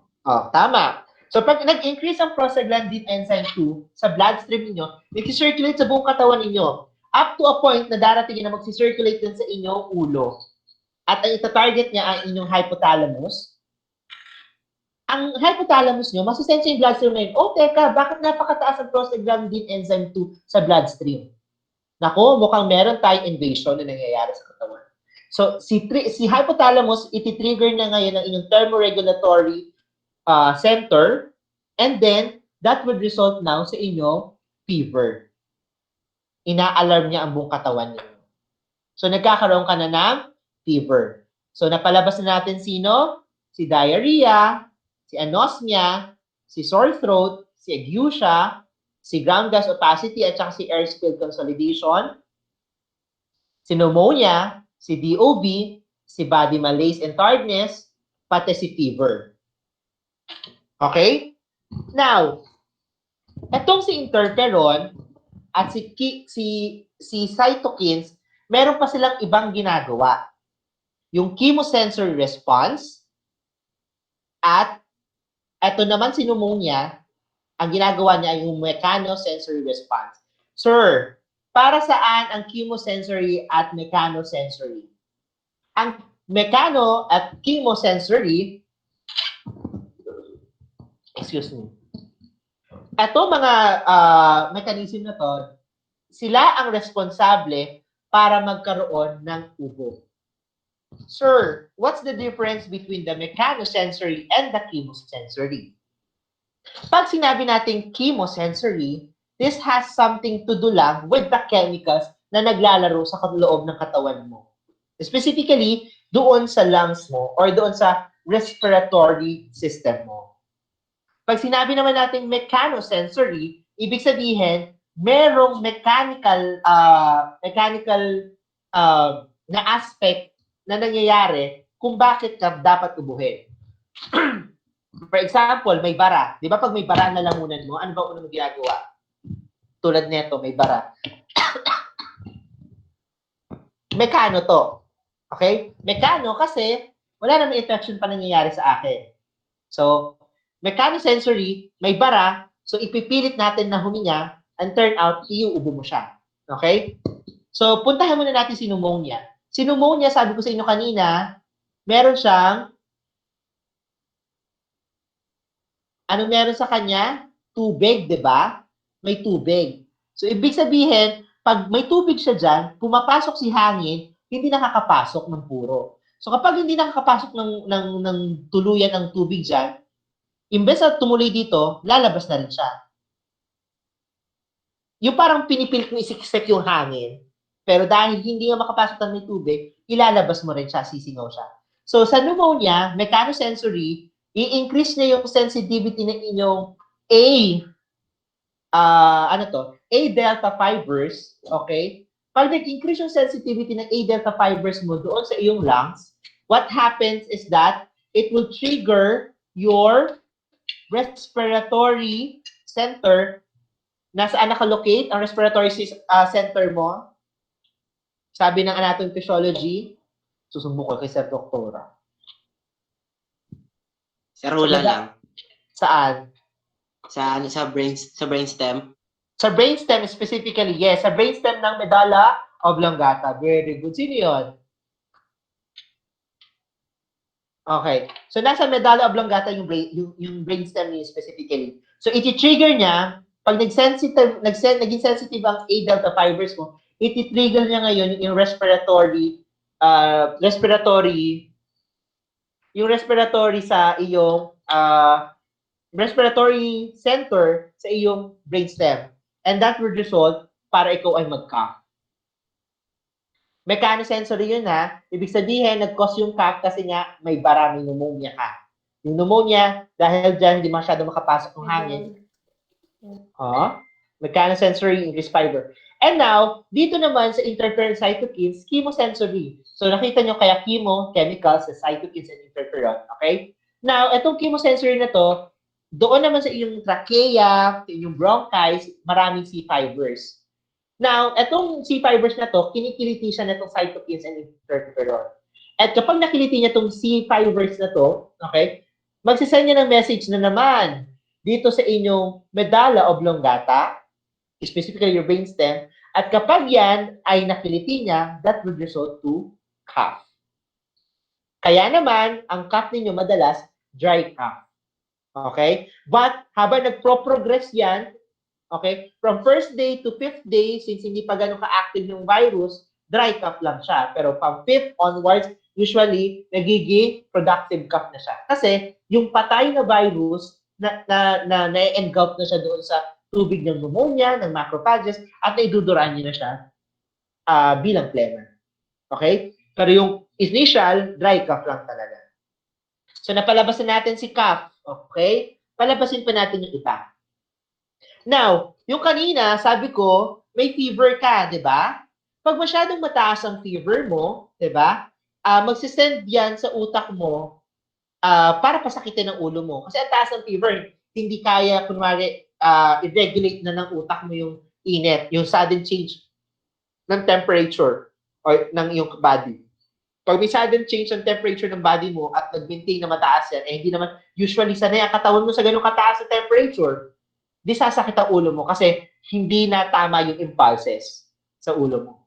And also, another thing, since may compromise ng gas exchange, may decreased oxygen sa systemic circulation, then yung oxygen na nadi-deliver sa utak mo ay kulang na.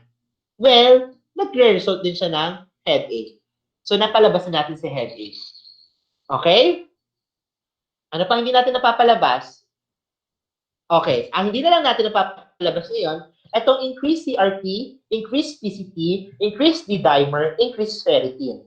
Okay. So, itong mga biomarkers na to, saan nga lang ulit ito common makikita? Sa anong klase ng COVID-19 confirmed case?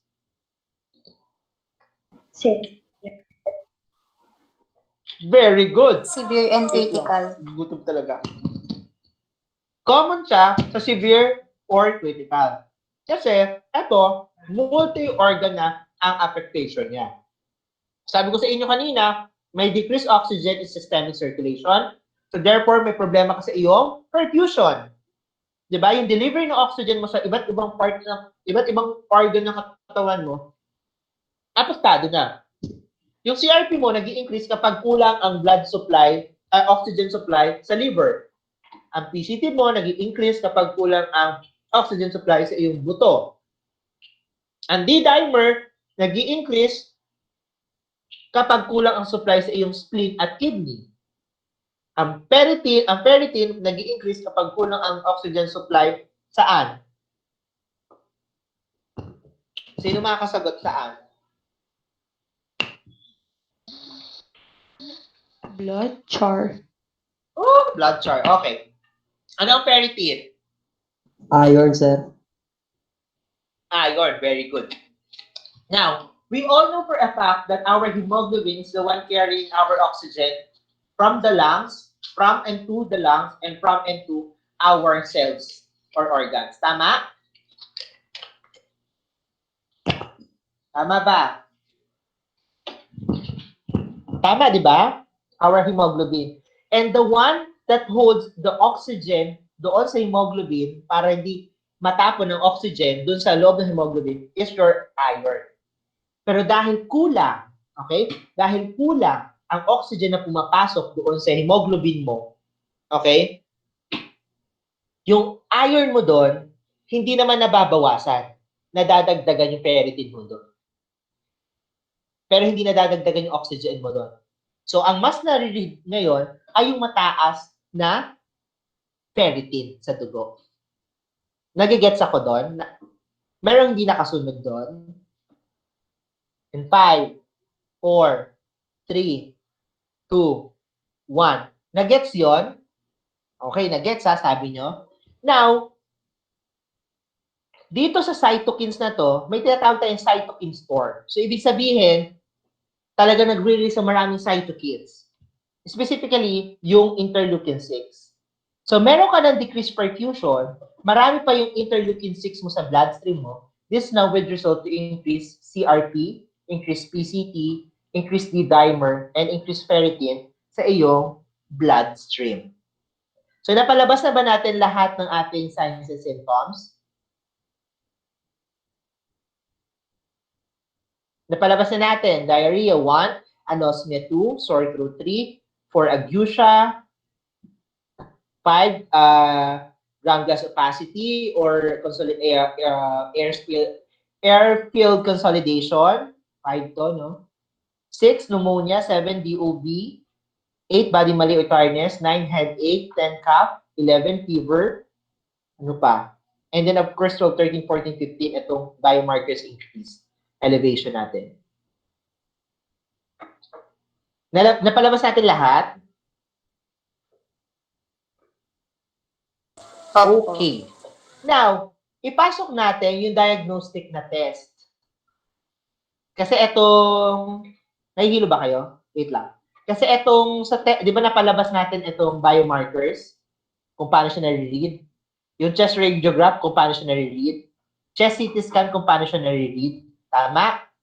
Palabasin natin doon sa pathophysiology. Paano napapalabas itong rapid CAT at saka yung reverse transcriptionase? So yung rapid test, yung antibody, magre-read siya kapag yung macrophage mo, itong chemokines, and yung cytokines mo, active na sa bloodstream mo. Kasi this is the time na nagkakaroon ka na ng fighter. Okay? So, on that level, dyan nagiging sensitive ang iyong rat. Okay? Now, paano naman yung COVID antigen? So, yung COVID antigen mo, magiging sensitive lang siya kapag nagkaroon na ng proliferation or multiplication. So, dito yung CAT, dito. Pwede din dito ang RT-PCR.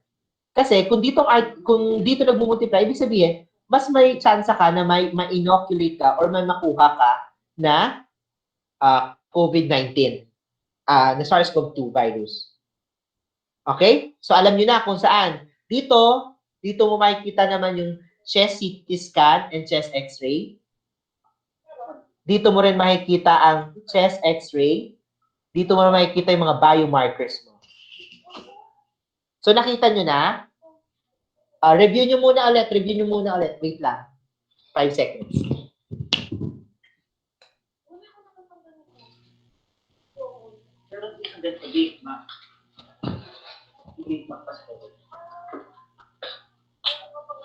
Okay?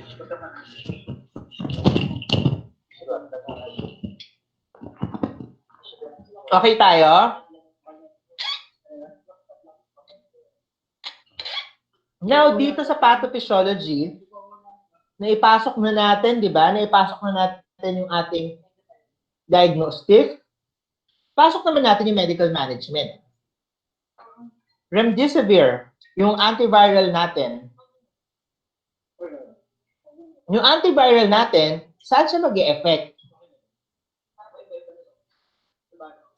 Yung antiviral natin, syempre, mag-e-effect siya doon sa mga site. Yes? Pag Saan na? nag-proliferate na po. Ano no? Pag nag-proliferate na po yung virus. Mali.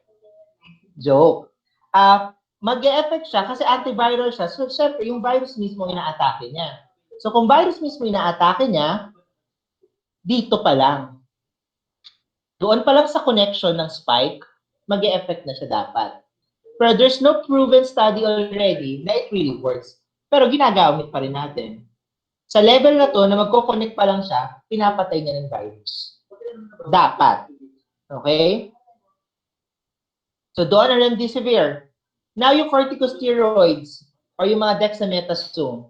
So, ang dexamethasone, nag-work siya after ng mga effect ng cytokines. Kasi sabi natin, di ba, inflammatory responses to. Ito.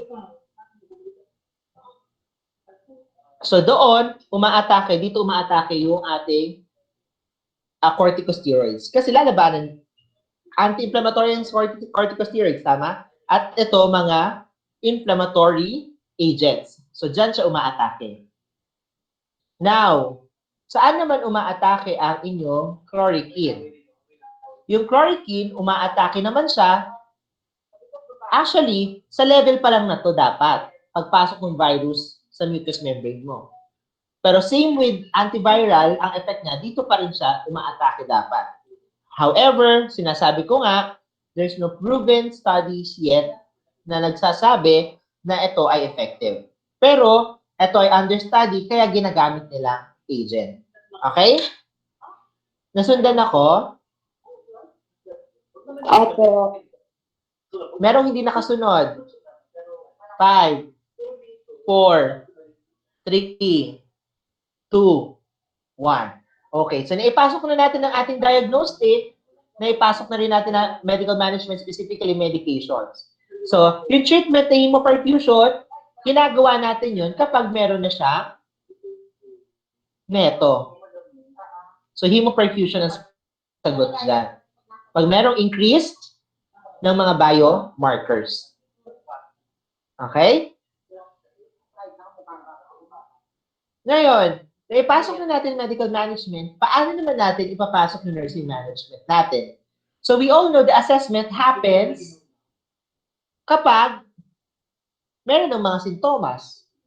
Or, kung wala pang mga sintomas, kapag merong report na meron siyang exposure or meron siyang contact or basta pag pumunta sa ospital na admit at kailang nangyayari yung ating assessment. Okay? Yung ating diagnosis, kailan masasabing meron siyang airway clearance problem? So, dito aspeto na yon, mouth at nose, airway clearance problem, lungs, meron din. Okay? Altered breathing pattern. Altered breathing pattern, pag meron tayong, for example, ground glass opacity, mayroon na tayong alveolar sacs collapse, altered breathing pattern na pwedeng mag-result na. Yung kung binalikan ko dito, sabi ko sa inyo kanina, meron tayong nasal congestion, altered breathing pattern. kung massive ang iyong sore throat, it could result as well sa altered breathing pattern. And also, ineffective air clearance. Pwede din. Impaired gas exchange, so siyempre, kitang-kita naman natin, dito, impaired gas exchange din yan. Dito sa pneumonia, impaired gas exchange din yan. Sa, dito, sa yung site na naapektuhan, impaired gas exchange din yan. Diba? And then, ano ba ba? Hyperthermia or altered thermoregulation. Ito si T-burn, lumabas na siya. 'Di ba? After infection. So itong buong prosesong to, infection to. Okay? Deficient knowledge, so it has something to do na of course sa kaalaman or kakayahan, maintindihan, maunawaan nung pasyente. And of course, anxiety, yung kabuuan, ano bang pagpupuntahan kapag nagkaroon ako ng COVID-19. So, sa loob pa lang nitong ating pathophysiology, kung titingnan natin yung buo nito, alam na natin agad kung saan papasok yung ating assessment, alam na rin natin kung saan papasok yung ating mga specific diagnosis. At syempre, sa bawat diagnosis na yon, alam na rin natin mga plano na pwede natin gawin. At yung mga plano na yon, ano yung mga interventions na pwede natin gawin to answer this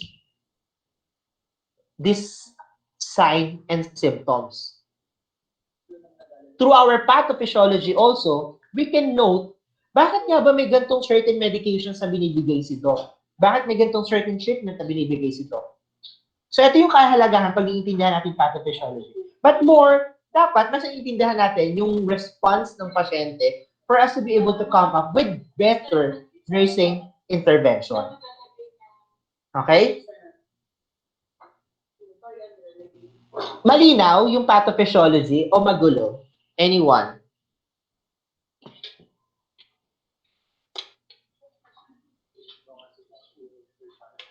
Oh, anyone? Tapos na ako.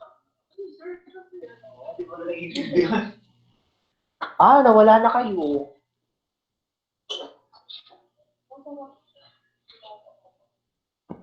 Malinaw po, sir. Sir, wait lang po. Wait lang din. Now, basahin nyo ulit yung buong yan. Okay? I'm giving you 3 minutes. And then, cite any questions or mga bagay na hindi nyo naiintindihan. And then, create a question. And then, let's have an question and answer portion. 3 minutes lang, ha? It's 6:12 ngayon. 6:15, resume tayo. Tingnan nyo yung area na hindi nyo naintindihan at balikan natin. Kasi sa reporting nyo, ganito ulit. Okay?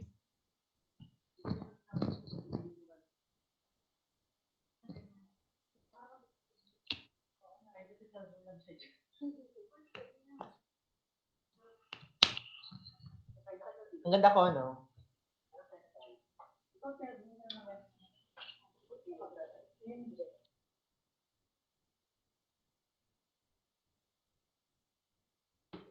Three minutes.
Hi guys, I'm back. Welcome to my channel.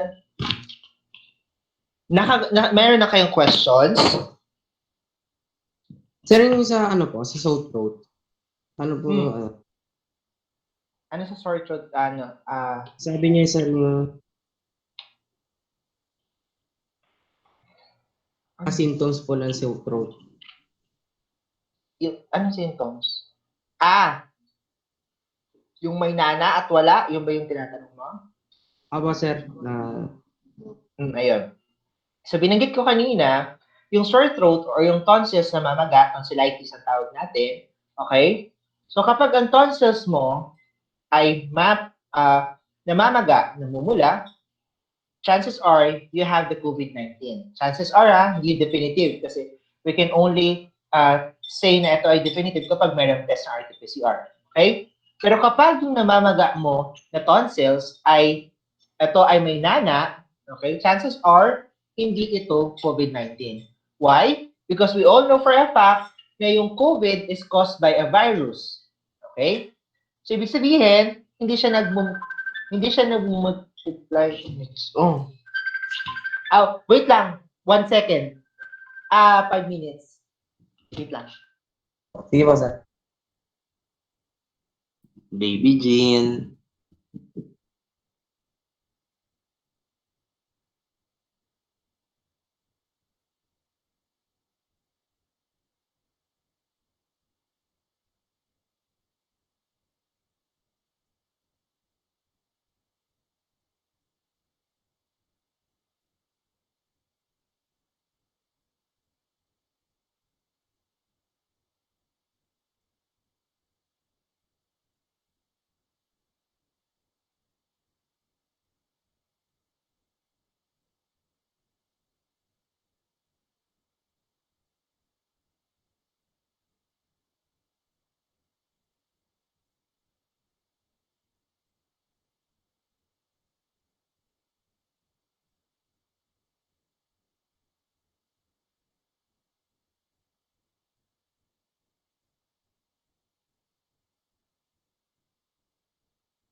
Hi, Cherry.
I get so weak in the knees, I can hardly speak. I lose your control.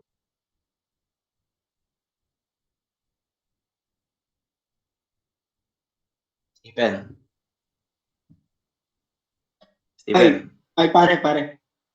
para kanina yan, pare. Hindi, pare, kaya ano, wala, napindot ko lang. Sorry. Hindi, pare, sinadya mo yan. Hindi mo masasagi yung basta pindot. Hype ka, pare.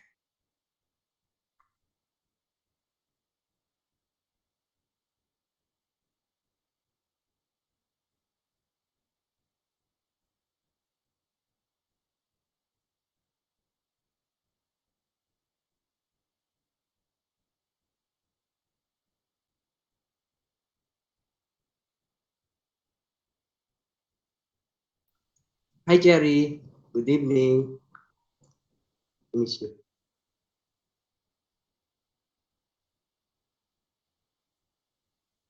Yan, lakasan mo dyan, yung huli mong sinabi.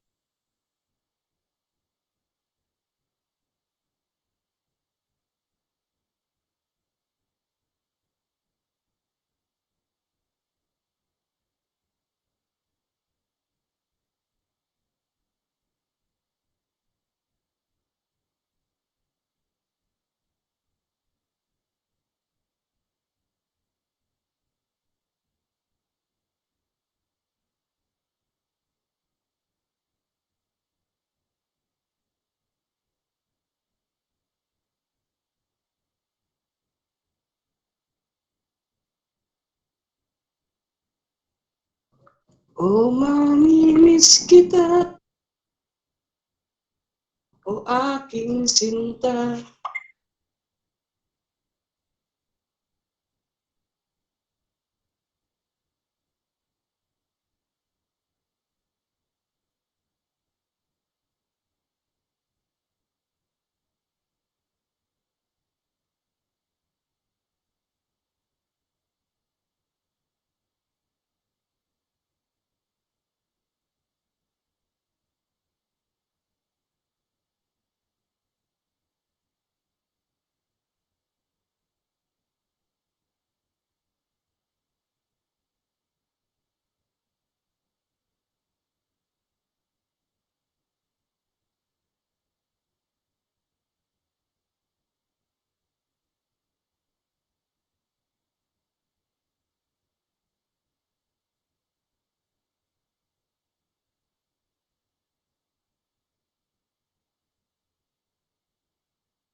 Din, salita ka naman, Din.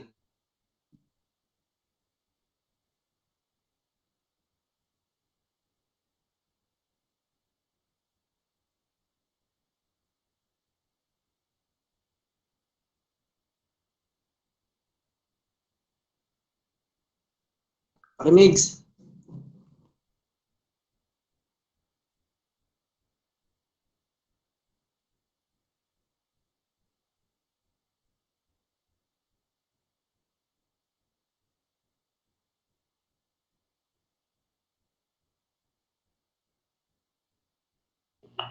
Hello. Okay. Sorry, may sinagot lang ako. Importante lang talaga siya. So, ngayon, balikan ko. Yung binanggit ko kanina regarding sa sore throat. Okay. Kapag yung sore throat is pag nakita mo yung characteristics ng sore throat is swollen, it's reddened, it's inflamed.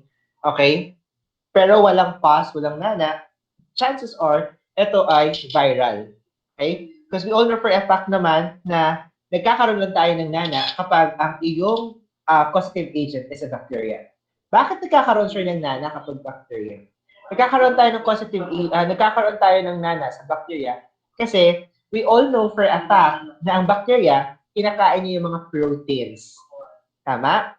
Yung proteins na naturally present sa katawan natin para makapag-invade siya. And bacteria is capable of both yung oxygen metabolism and no oxygen metabolism. Kaya nagkakaroon ng pus. Pero yung viral, hindi siya capable of oxygen metabolism. Only non-oxygen metabolism. Kaya wala siyang nana. Ngayon, kung yung pamamaga ng tonsils mo ay walang pus, walang nana, pero may puti-puti, chances are, ang cause niyan tunggal. Kasi may tumutubong mga molds. Nasagot ko ba yung tanong mo, Sir Christian? Christian? Apat. Salamat.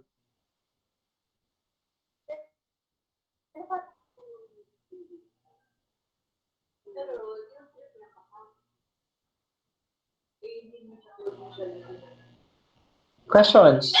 Ano hindi pa naintindihan sa COVID-19 pathophysiology? Sir, may So nakita nyo yung... wait lang. Si Migsa, wait lang, Sir Migsa.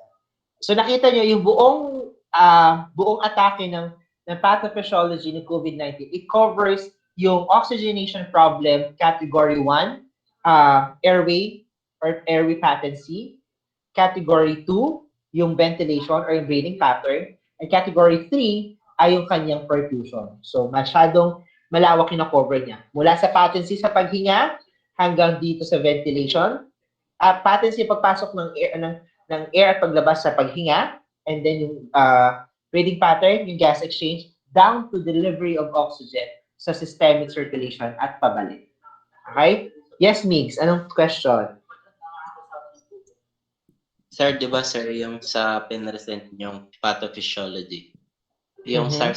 SARS-CoV-2 yung positive agent niya sa pneumonia. Tama ba sir? Sa lahat ng yon, ang causative agent natin is SARS-CoV-2. However, yes. Yes. Question. Sige sir, ano sir, ang tanong ko kasi sir, may ano ba sir, may chance ba na, kasi sir, hindi naman talaga SARS-CoV-2 yung causative agent ng pneumonia, di ba?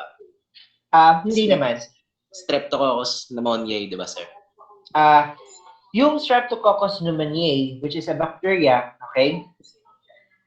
Yun ay isa pang forma ng inflammation sa iyong isang inflammation sa iyong lungs that would cause pneumonia. However, pag sinabi mong pneumonia, okay, ito ay isang sintomas. Okay? Hindi siya specifically diagnosis. Okay? So, pag sinabi mo yung Streptococcus pneumoniae, okay, it would lead also sa pneumonia pero sa isang specific na medical diagnosis. Like, for example, pneumocystis, yon ang causative agent niya, pneumoniae. Okay? So, specific, kaya mo siya siguro lang nababanggit na siya ang causative agent ng pneumonia. It is because you believe pneumonia, pneumoniae, magkatulad naman. Pero yung pneumonia kasi, ang pinapertain niya is your respiratory, your lungs. Pero basically, yung term ng pneumonia, it's not something unique lang doon sa sakit na ang causative agent ay yung pneumonia.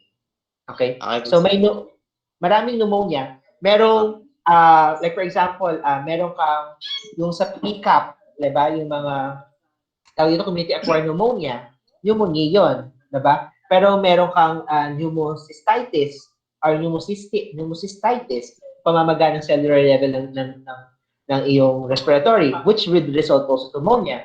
You have also cardiovascular diseases na may result to pneumonia. Like for example, you have your cor pulmonale, you have your coronary artery disease na pwedeng mag-lead sa pneumonia. Kasi remember your heart and your respiratory, remember yung heart and respiratory mo, nagbabatuhan sila ng dugo. Ngayon kapag may problema ang puso mo, yung ibabato niya dapat na dugo papunta sa puso mo, hindi niya mababato. So may ipon sa lungs mo, which would result to pneumonia because of the stasis ng blood, which has water. Nasagot ko ba yan, Migs? Sir, hindi talaga yun yung tanong ko. Meron talagang tanong. Kinlarify ko lang sa inyo yan. Sige, anong tanong mo talaga? Sir, yung tanong ko, di ba nga yung pneumonia na bacteria, meron bang instance na naging co-infection lang yung SARS-CoV-2 dun sa Streptococcus pneumoniae? Ulitin ko ha, co-infections, ibig sabihin, may nauna sa kanilang dalawa. Sir, halimbawa nauna yung pneumonia na bacteria. May ganong instance na ba, sir? Posible, yes. Oo. Kasi sabi ko nga sa inyo kanina, isa sa mga risk factors is that you have your comorbidity. So, ibig sabihin, kapag meron kang comorbidity, chances, meron ka na talaga naunang sakit bago pa ang SARS-CoV-2. Why? Kasi nga, kapag may nauna ka ng sakit bago pa ang SARS-CoV-2, that would deplete your immune system. And when your immune system is depleted, mas may chance kang maka-harbor ng other forms of infection, which in this discussion, pwede ang SARS-CoV-2. Sir, paano yun, sir? May bacteria na may virus pa. Ano mangyayari sa katawan mo? Di winner. Hindi. If you have bacteria and virus, of course, ganito lang ang gagawin mo. May virus, syempre, na mas mataas ang response, mas mataas yung extent ng kanyang infection kumpara sa bacteria. Meron din namang bacteria na mas mataas ang extent ng kanyang infection kumpara sa virus. But in this effect, kung makikita mo, pag ang binabanggit mo lang sa akin ay yung pneumonia, for example, ang halos specific na sequence lang na pagpupuntahan niya is pneumonia. Tama? However, yung coronavirus, kung makikita mo, ang lawak ng mga pinagpupuntahan niya pa. Multi-organ siya. Okay? So ngayon, kung magagamot ako, sir, ano ba mas maganda? Antibiotics or antiviral? Well, both will still be used. Kapag na-identify na while you have coronavirus, you have a certain bacteria present in your body, which is, for example, the pneumonia, and then meron kang antibacterial which would cater para mapatay yung virus sa pneumonia, yung bacteria na pneumonia, and then the antiviral for the antivirus. So both easy treat kasi both naman din maglalabas ng parehas sa sintomas. Remember, the antiviral will not work sa bacteria and the antibiotics will not work sa virus. So parehas mo pa rin siyang gagamitin. Okay, sir. Thank you. Very good. Kaya mo, Sino pa? Question. Nagigets lahat? Walang question. Nagigets na lahat, Wala kayong tanong, Sir, kaano po? Oo. Po sa pathophysiology, related po Yes. sa intervention, sir. May napansin po kami doon. Curious lang po kami. Kasi pag may Wait COVID na, nawawala ka, be.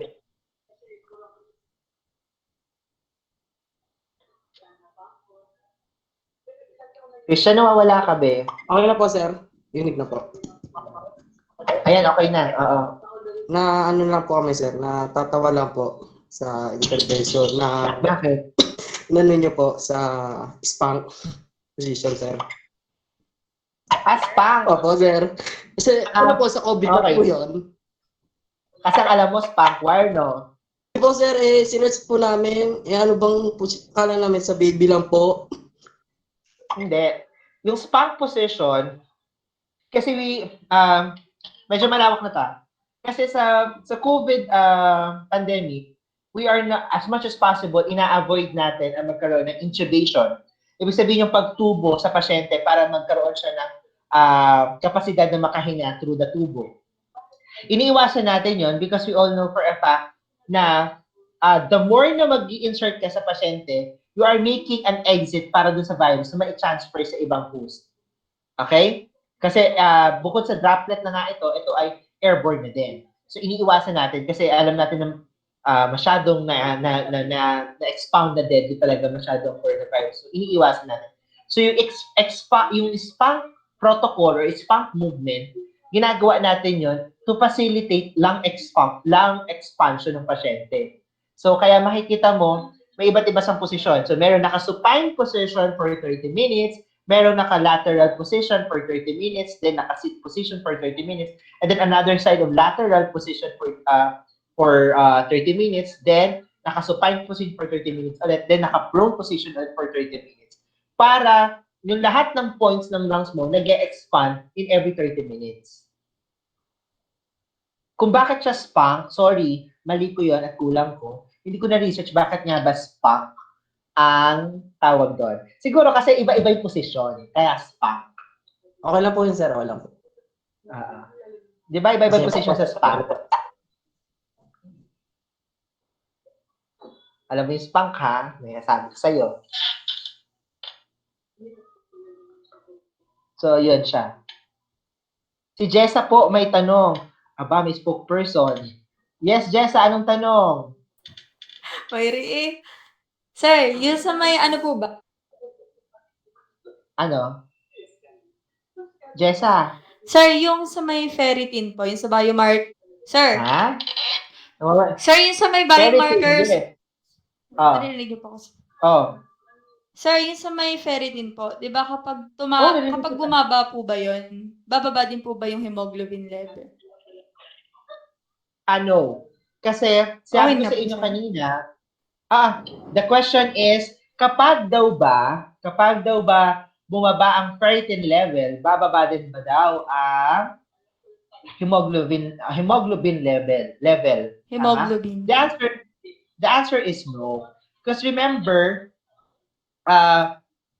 yung ferritin doon, nakakabit, kumakapit siya doon sa hemoglobin mo for the purpose na siya yung nagki-clip ng oxygen na i-deliver. Now, sabi ko, di ba, ang increased ferritin, ang ginagawa para matanggal yon is through hemoperfusion. At yung hemoperfusion, ang ginagawa niya para mapababa niya yung ferritin is nililinis niya yung dugo. So just imagine, ang isang hemoglobin mo, maraming naka-attach na ferritin, nag-undergo ng hemoperfusion. Nililinis na ngayon yung iyong hemoglobin. Inaalis niya yung sobrang ferritin without killing or doing hemolysis. Okay? Okay?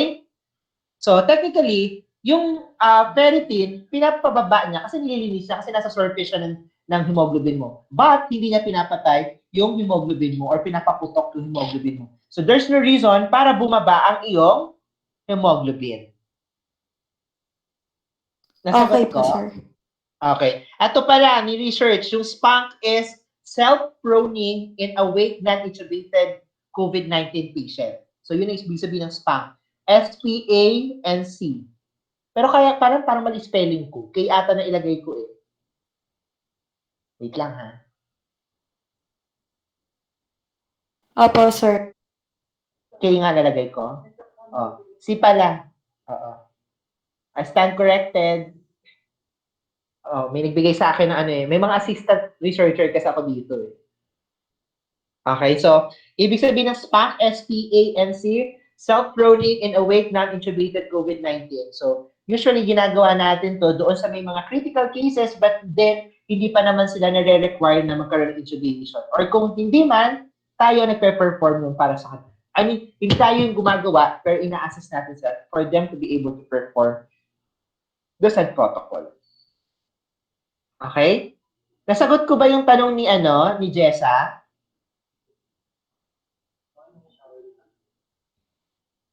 Nasagot ko. Question pa.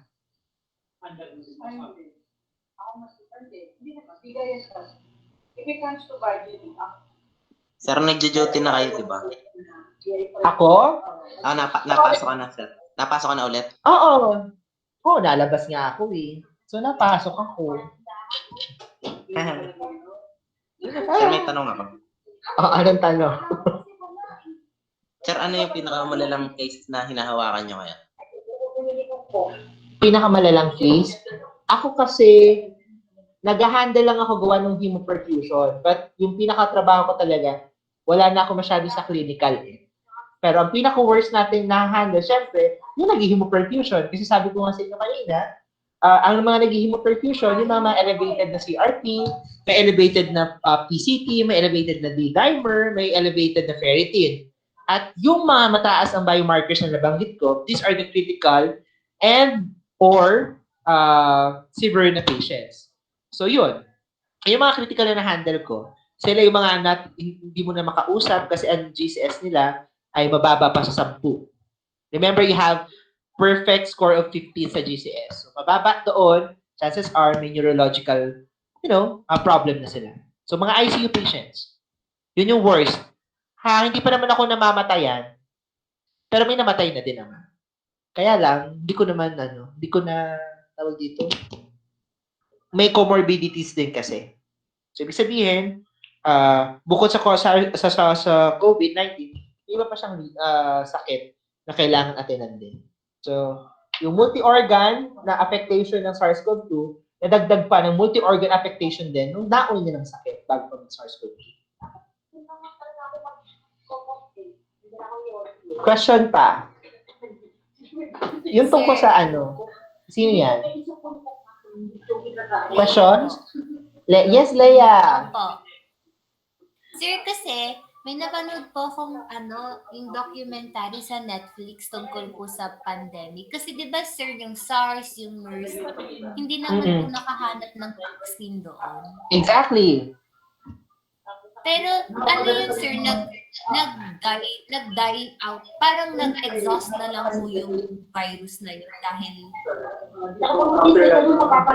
Yes. Okay. So ang sagot sa tanong na yan, hindi nakahanap tama. Hindi po nakahanap yung mga previous natin na ng gamot sa MERS-CoV at sa SARS-CoV-1.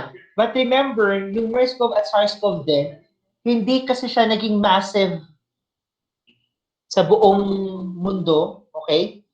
Nagkaroon kasi ng early detection and early quarantine period for that. So like for example, kung nauna siyang ma-detect sa Kalamba, okay, doon pa lang sa Kalamba, nagkaroon agad ng massive quarantine for those particular pandemic na binabanggit mo nga, yung SARS-CoV-1 and that of the MERS-CoV.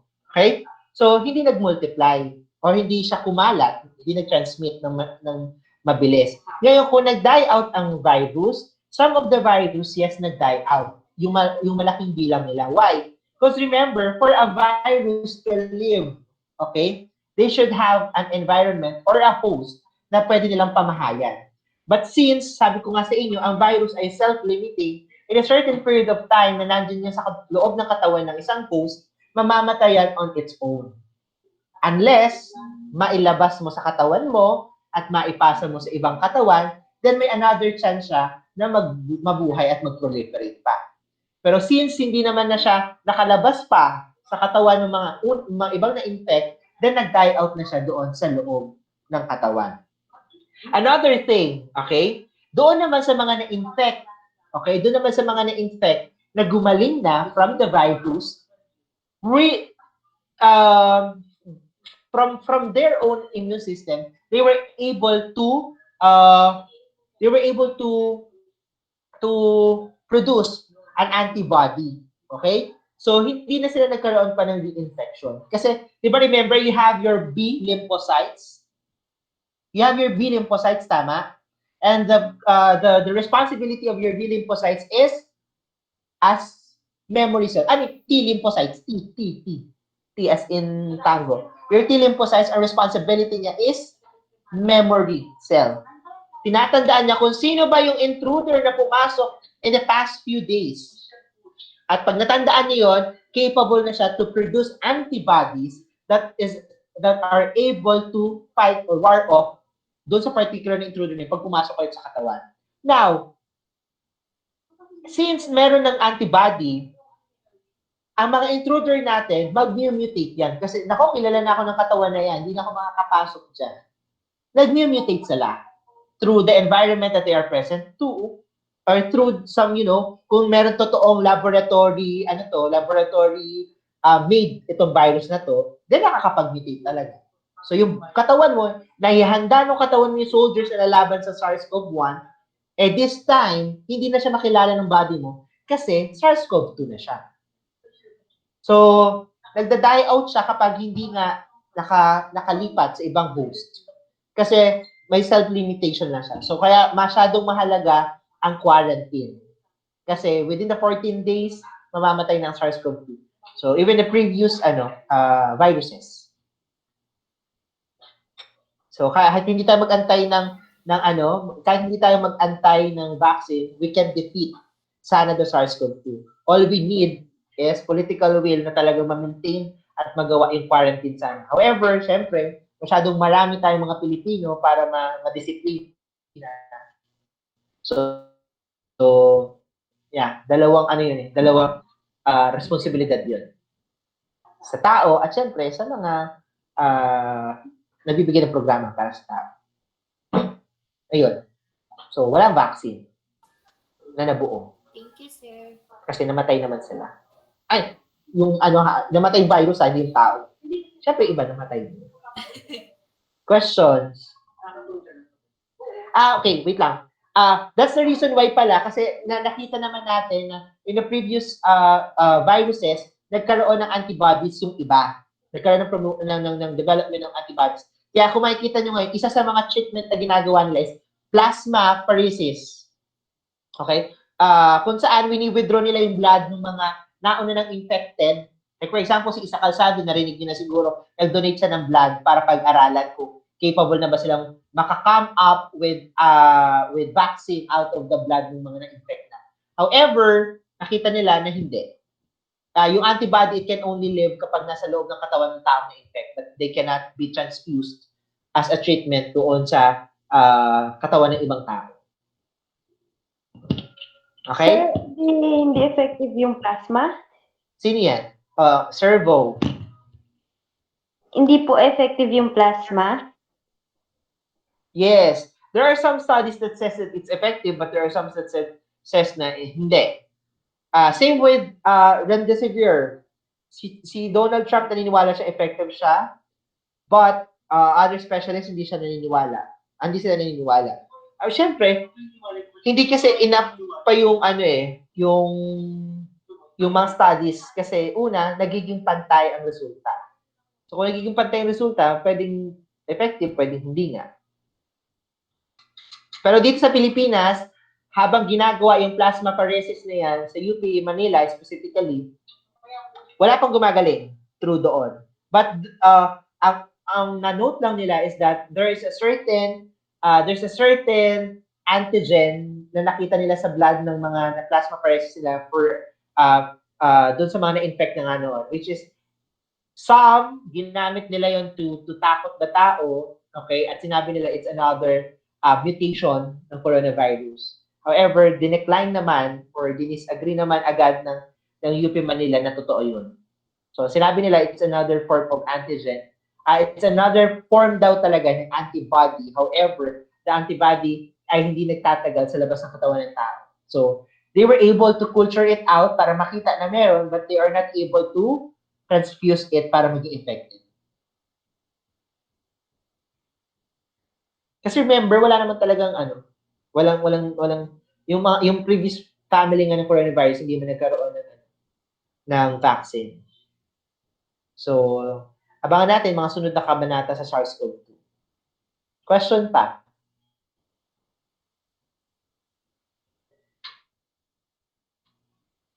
No more? No more question na. Nag-nasal congestion na ako.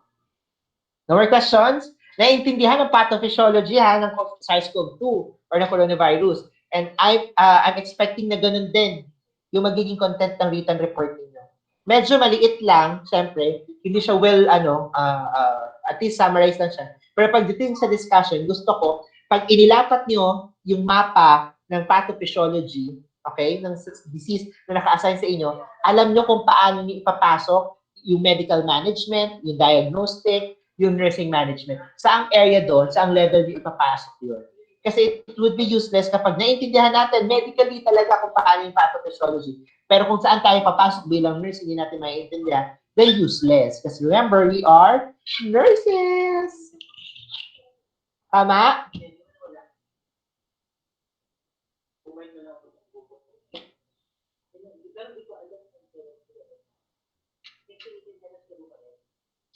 Question.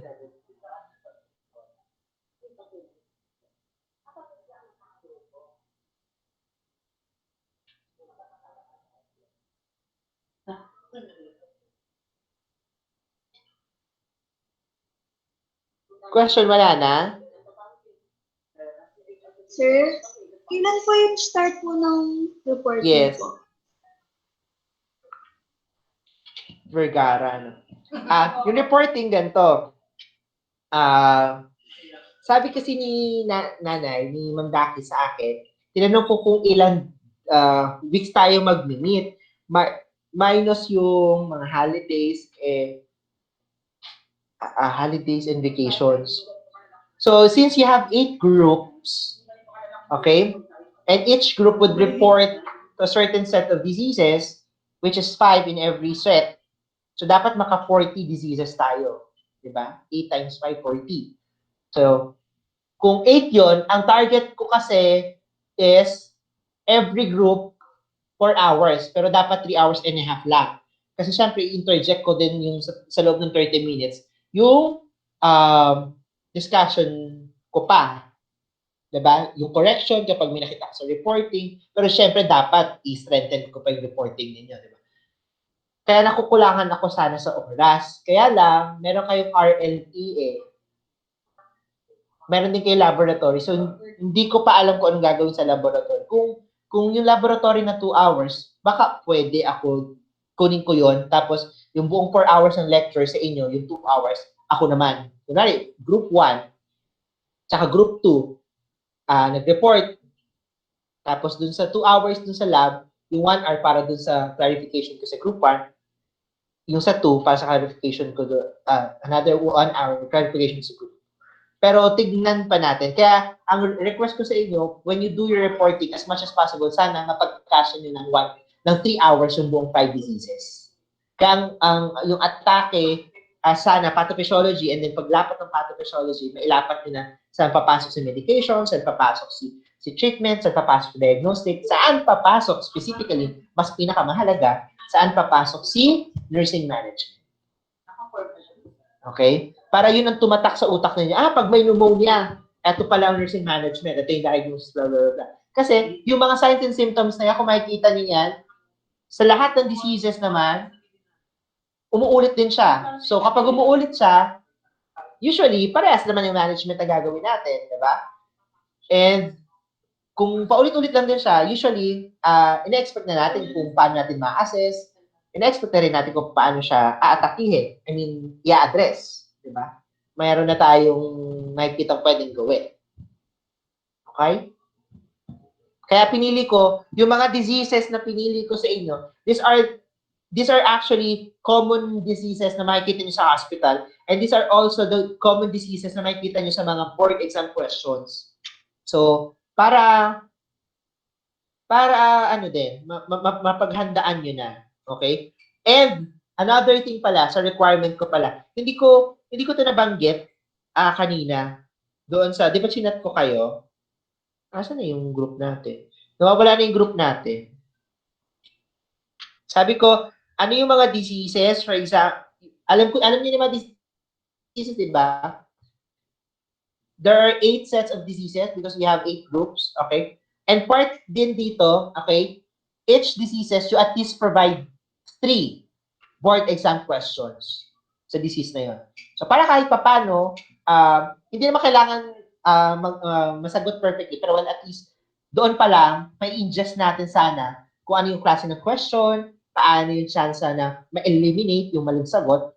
So, can you imagine kung every disease, meron tayong 3 questions, so meron tayong 40 diseases, 120 questions agad yun. So, kung doon sa 120 questions ay may lumabas sa board exam, may sure ball na tayong puntos. Okay? Okay? Okay po, sir. Opo, sir. So, okay. So, ulitin ko lang ulit. Yung sets ng diseases na reporting, sinend ko na sa inyo. Okay? So, anong mga requirements natin at the end, anong mga requirements natin for this course? First is that each group should have a 1 PowerPoint presentation for all the sets of diseases na naka-assign sa inyo. And also, yung group na yun individually, yung members should come yung group na yun should come up with a written report for each diseases. Okay? So, ang mechanics ulit natin kung paano reporting, okay? I have given you all the reportings, okay? Ang pagkakasunod-sunod ng reportings ay base dun sa pagkakabigay ko sa inyo ng 1 to 8. So, expect na next week, it would be 1, set 1 and set 2. Okay? Tapos, sa mismong meeting natin, doon malalaman kung sinong group ang magre-report ng certain set of diseases. The purpose is para lahat magbasa. Okay? Nasa inyo nga, sabi ko sa inyo, nasa inyong plano kung paano gagawin yung presentation. Gusto nyo ba as a group lahat gawin yon? or gusto nyo hatiin as a section at magbigayan kayo kapag ikaw magre-report o ito po yung presentation na ginawa namin for that particular set of diseases. Para lahat, iikutan. At lahat, mag-isip, lahat handa, magbabasa. Okay? So walang, sir, hindi ko po napag-aralan yung disease niya kasi ibang disease po yung pinag-aralan namin. Hindi walang ganon. Walang ganon, Mars. Okay? Malinaw?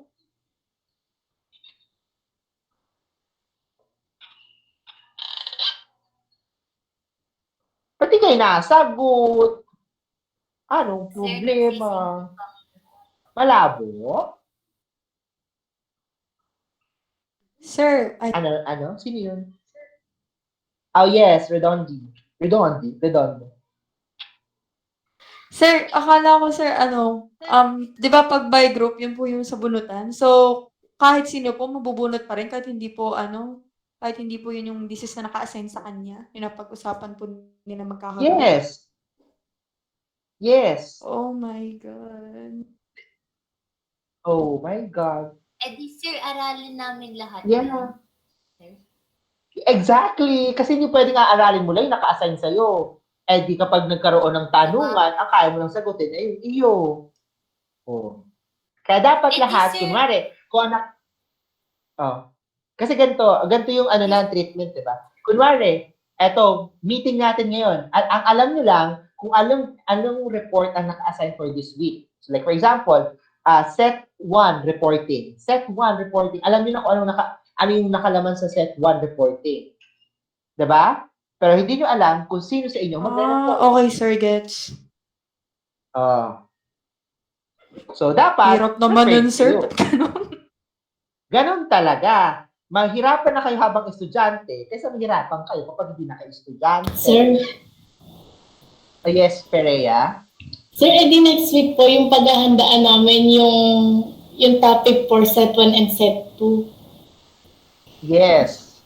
Tapos bubunot lang po kayo kung anong group yung mag-report ng set 1 at set 2. Perfect. Yes. So, okay po, sir. Ganito na lang. Ang gagawin ko pala, titignan ko muna kung, sabi ni nanay kasi, ni Ma'am Dakis, 13 weeks. Titignan ko kung hanggang kailan talaga tayo. 'Di ba? Kung makikita ko hanggang kailan talaga tayo, minus yung mga occurrences na biglang mawala ng klase, the holiday or something. Okay? So titingnan ko kung mamimit ko naman yung 13 weeks, dapat may sobra akong ilang days pa doon kasi syempre may exam pa tayo. So, kapag na-meet ko naman yon, okay? Pwede yung susunod na week, okay? Mag-meet tayo, pero more ang gagawin ninyo, dapat tapusin nyo muna yung mga pwede nyo tapusin sa reporting para hindi naman kayo mabigla na, ay, agad-agad, reporting agad, sir. Para ngayon pa lang namin talaga naintindihan na ganun pala ang plano sa reporting. Para naman hindi mo na ako maging masama. Okay, pero, di ba, it's one way to push everyone, okay, na magbasa. Kasi ang mangyari na, pagka-grouping, kung sino na ang leader, siya na ang gagawa. Hindi na magbabasa. Akala niya, hindi siya magre-report. Para sir, may tanong po ako, sir.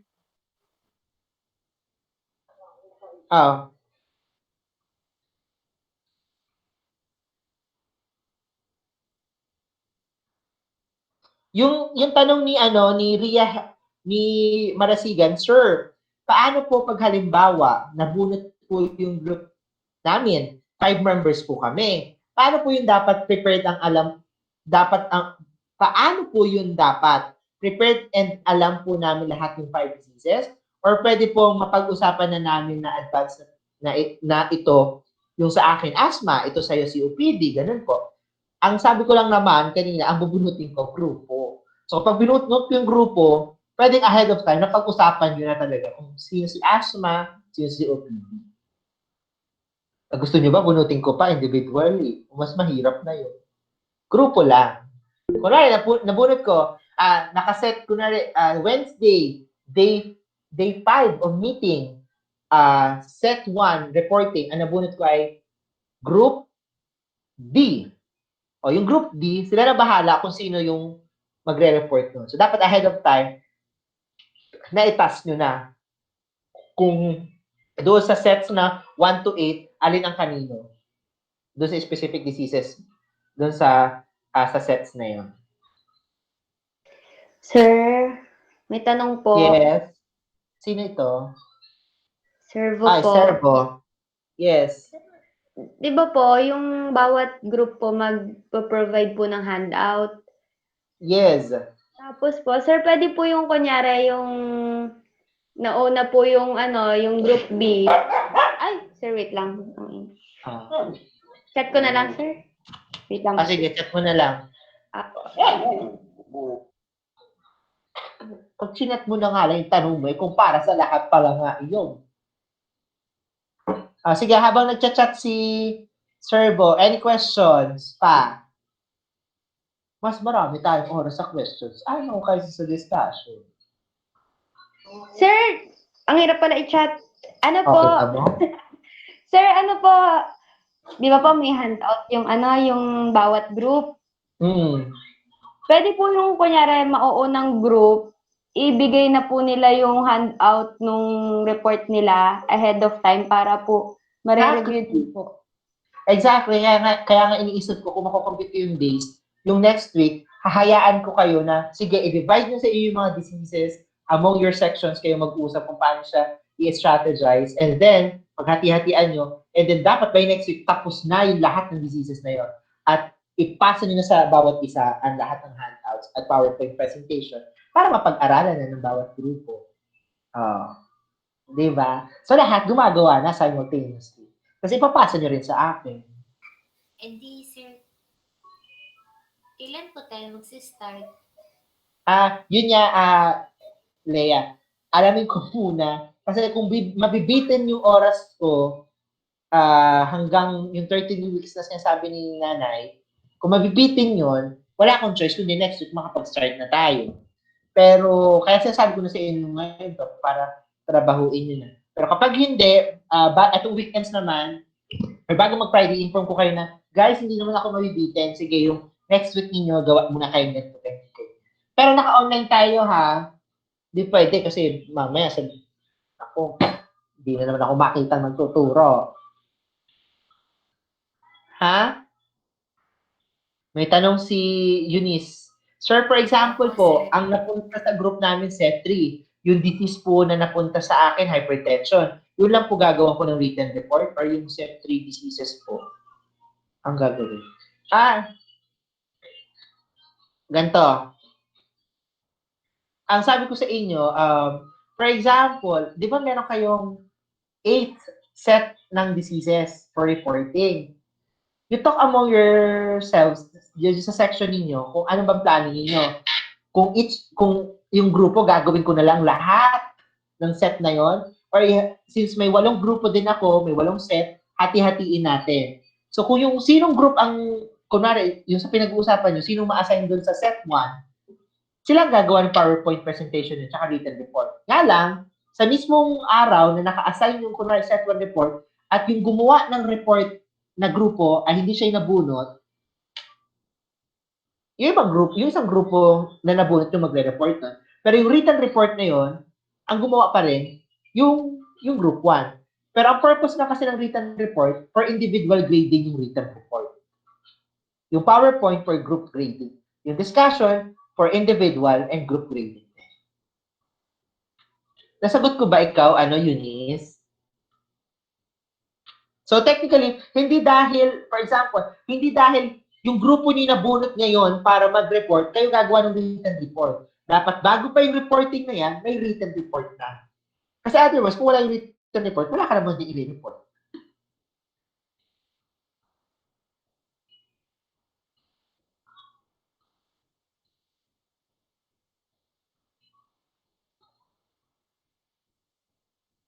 Yes.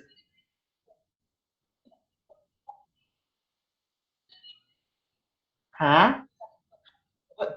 Sorry, Be, paulit. Paulit nga, Be, ano sabi mo?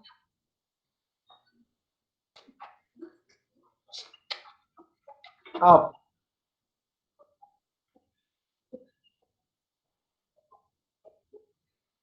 Dapat, para at least handa na ang 8 grupo. Kung sino man sa kanila mabunot, may naka-prepared na written report sa 1 and 2 at PowerPoint sa set 1 and 2. Kung sino man nakabunot, lahat kayo nabasa nyo na yun. So kung sino man na mabunot sa inyo, alam nyo na yung i-discuss kasi meron na kayo ahead of time na copy ng written report at ng PowerPoint.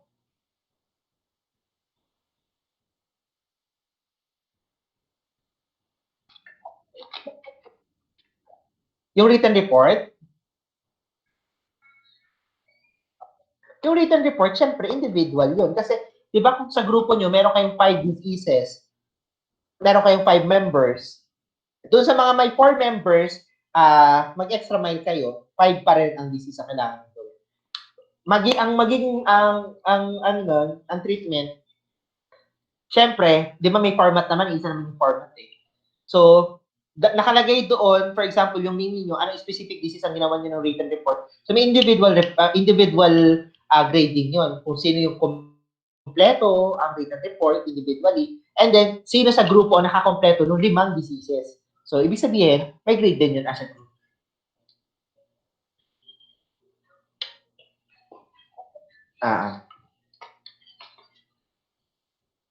Meron pa? Sir, edi... What? Last na po. Sino yun? Servo. Sir, edi yung mga written report, kailangan po may mga pangalan po, parang may table of content po kung sino pong gumawa, ganon. Nakita niyo yung sinend ko sa yung PDF? Opo, sir. May pangalan niyo po. Pwedeng ganun ang gawin ninyo. Okay po.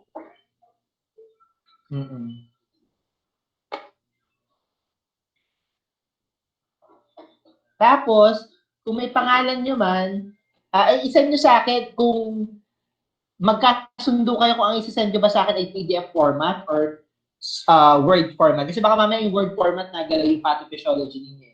So, mas preferred ko na ang PDF. Pag-usapan nyo, basta gusto ko makita ang pinag-usapan nyo, ha? So, same doon sa PDF format, same format, walang magbabago, ganun na ganun dapat. Okay, para uniform tayo. PDF daw. Sino pang may tanong dito? Si Jessa daw po, PDF po. Ano si Jessa daw po? PDF, Sir, PDF. may tanong po si Leia. Sa bawat, yes. Sir, may tanong po. Anong tanong ni Leia? Sir, yun sa, daw po, yung Leia. Sige. Go, Jessa. Ikaw na. Ikaw na ba? Wow. Sir, sabi po ni Jessa. Ako na magtatanong. Sir, sabi po ni Jessa, basahin ko po. If halimbawa, set 1, topic, tapos COPD. Kunyari daw po sa set 1, yung topic daw po, yung nabunot. Tapos, COPD po yung nabunot. Tapos, if one topic from set 1, matik na daw po ba na lahat magre-report sa grupo? Hindi kita na susundan. Hindi kita nasusundan ulit. Anong tanong mo, Beto? Putol-putol ka. Ay, Jessa. Intindihan ko lang tapos.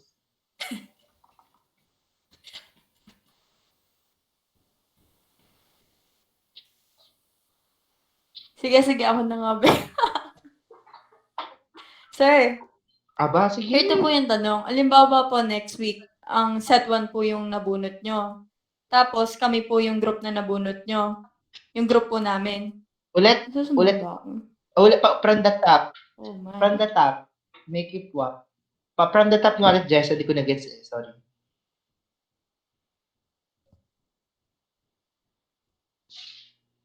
Jessa? Jessa, tinawanan mo lang akong tinawaan na kunwari. Anong kunwari? Hindi ko rin gets. Diyos ko, Lord.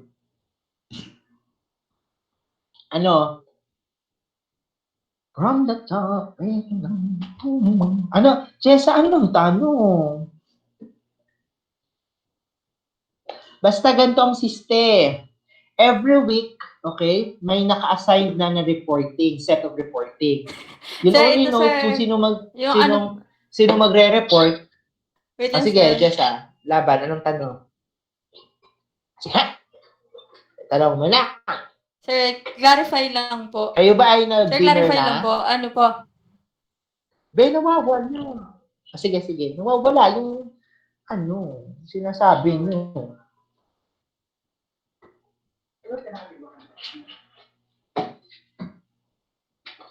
Oh, pare-paras tayo di pa nagdi-dinner eh. Di pa po. Si Marasigan, di pa po napupo na, di pa po. Dinner time, sabi ni sir ko.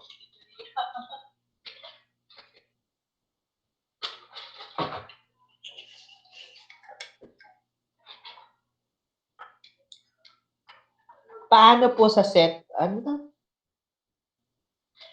sabi ni Myri, paano po sa set 2, 4 diseases lang po, paano po magre-report ng 5 members? Yung set 2 ba? 4 lang yon. Sasaktan kita, Myri, parang hindi naman.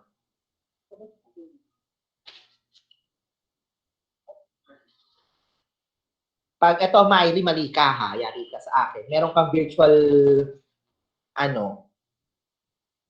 Number, yung be? Number 2? 1, 2, 3, 4. Hoy, 5 to, Myri. Bronchiectasis, COP, tuberculosis, pneumothorax, pulmonary embolism. Ha?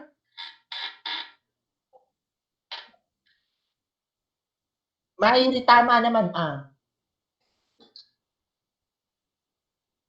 yung 4, tama ako, Myri. Tama naman ang bilang. Yung kay Eunice, yung 4 members, 5 pa rin. Basta, regardless kung ilang kayo sa grupo ninyo, basta each group will report 5 diseases.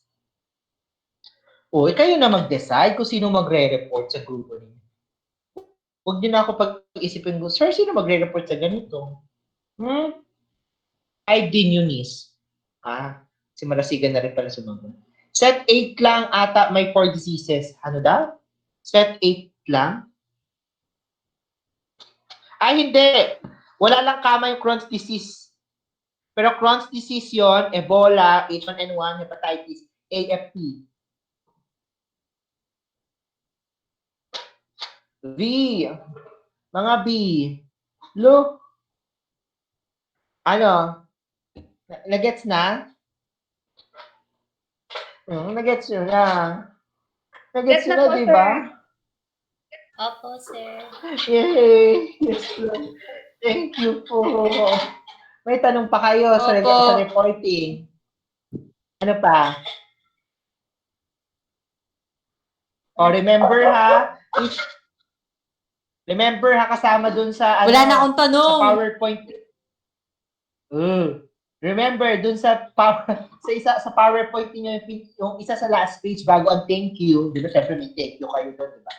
Each diseases dapat merong 3 related questions. Board exam-like questions. Pagkakalimutan, ha?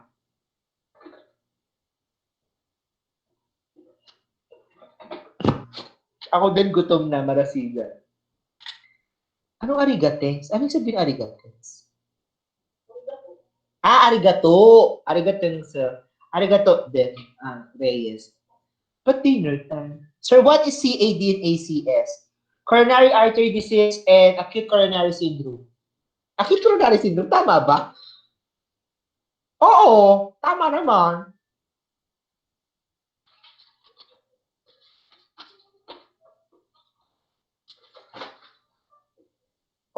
Tama naman. Jesse. AFP. Ano daw ang AFP? Kayo, may Google kayo, hindi nyo na lang hanapin kung ano, ha? AFP, acute flaccid paralysis.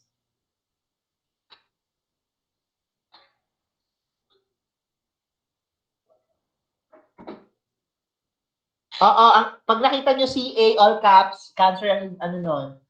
Hanapin nyo na lang sa Google. Ay, sige, sir, bye na po. Talagang si Marasigan na nag-decide, na-dismiss na tayo. Sige. Dahil parehas tayong kakain na rin, anong oras na ba? Naka 4 hours na ba tayo? Kahit naka 3 hours, alas 9, kalukuhan mo. Ay, 7:50, naka 3 hours pala ang tayo. Di pa tayo nakaka-3 kalahating oras. Siya, hayain na. Ha? Basta ang mahalaga, yung screen capture. Screen cap nyo. Tapos i-send nyo ulit dun sa group natin para pag ako'y tinanong ng AIDS at kung ako'y nagturo, may maipapakita akong screen capture. Screen capture nyo, ha? Sino ulit? Si Marasigan ulit mag-screen cap? Ay, si Dean. Dito pa ba si Nanay? Ayan. Screen cap nyo pa rin. Dali na. Sino mag-screen cap? Yung maganda ako, ha? Ria, ikaw na ulit. Kasi ikaw naman ang screen cap addict. Dali na. Ang taray ni Pauline bago matapos ang klase, nagpakita, si Ruhama din, si Jamil. Screen cap na. Laban na to. Ay, talagang ayaw magpakita ng mga mukha. Screen cap! Ay, talaga. Di ba pag screen cap, dapat kita mukha? Wait lang, sir. Walang camera yung iba. Pinapadami ko yung screen. Ganun ba yun? Lip tint lang po ako. Diyos ko, to be yan, lip tint pa? Para na makita pa yung resolution ng lip tint? Ang brilliant naman nakita ko mukha. Si Sir Vera nakasalamin, si Hina hindi nagpatalo, at si Decano nakasalamin din. Pero ang pinakamaganda sa'yo, Hina, yung blinds mo sa noo. Ang ganda ng blinds mo sa noo, ha? Panlaban. Ang taray ni Vides. Si Vides, ang gandang bata nito. Leia, ano naman problema mo? Sir, ako po. Maganda ka din, syempre. Pero syempre, sa ating lahat, ako na, di ba? Si Sir Christian, feeling ko si Christian yung teacher natin. Kasi siya lang talaga yung may Mr. Mr. Christian Parabuak, present po. Ay, si Laksamano, iba din ang prettiness. Iba, hindi ko nakikita. Patrick. Ang lago ng buhok. Diyos ko, Lord. Ganyan din kalago yung buhok ng bata ako. So, alam mo na, Patrick, may chance. Bawal pa po kasi lumabas. Bawal lumabas nakakapaglaro nga kayo. Huwag nga ako, Patrick. Ay, si Ria. Di nagpatayo ang Ria. Oo nga, ang fresh ni Ria, sarap. Pero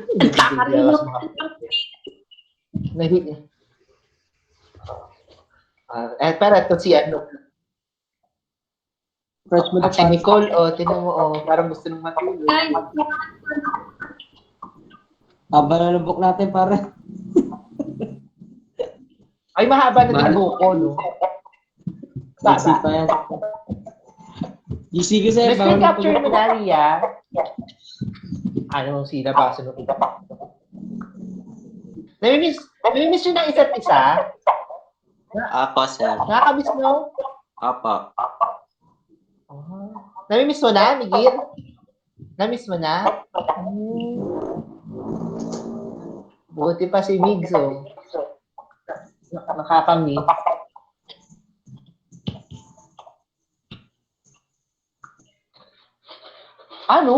Screen capture na. Ayan na yun. Okay na, Ria? Screen capture mo na naman.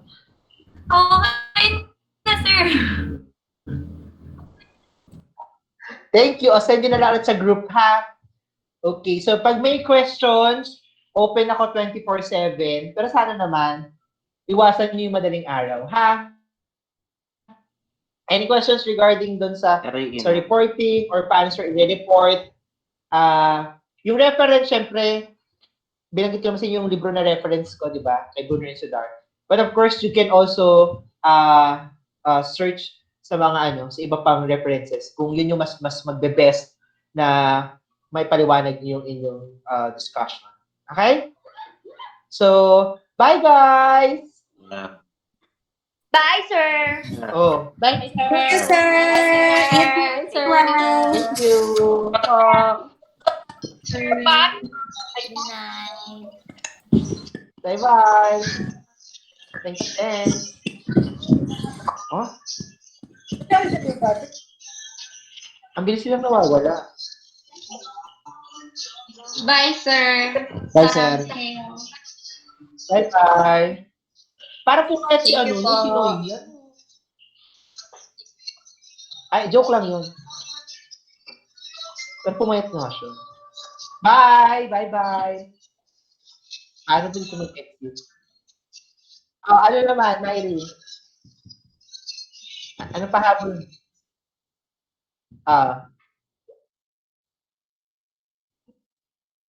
Lalo ako. Kaya nga sa messenger ako nagsisend. At alam mo naman, medyo mahina ako sa mga yung mga tech world. Kasi, alam mo yung beauty lang talagang meron.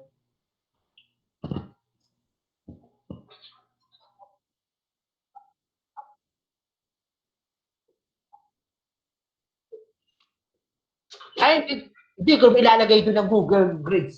Kung ano man ang tawag dyan. Kung anong class man yan. At pwede din. Pag-aaralan ko na nga lang yung Google Class na walang Diyo, binigyan niyo pa ako ng aralin. Dami-dami ko na inaaral. Ha? Ano be? Ano yun eh? Assignment mo yan, sir. Ano? Ano? Kasi ayaw nilinaw mo ng salita. Assignment, sir. Assignment nyo daw po. Ay, Diyos ko Lord, nagka-assignment pa ako. Pag yan nagawa ko, yari ka sa akin, Eunice, gaganda ko assignment sa'yo. Sabi ko sa'yo. Sir, joke lang yun. Hindi, pero pag-aaralan ko yung Google Classroom na yun. Pag nakita ko yung Google Classroom, pakilala ko sa inyo. Ciao! Bye-bye! Bye-bye! Bye, sir.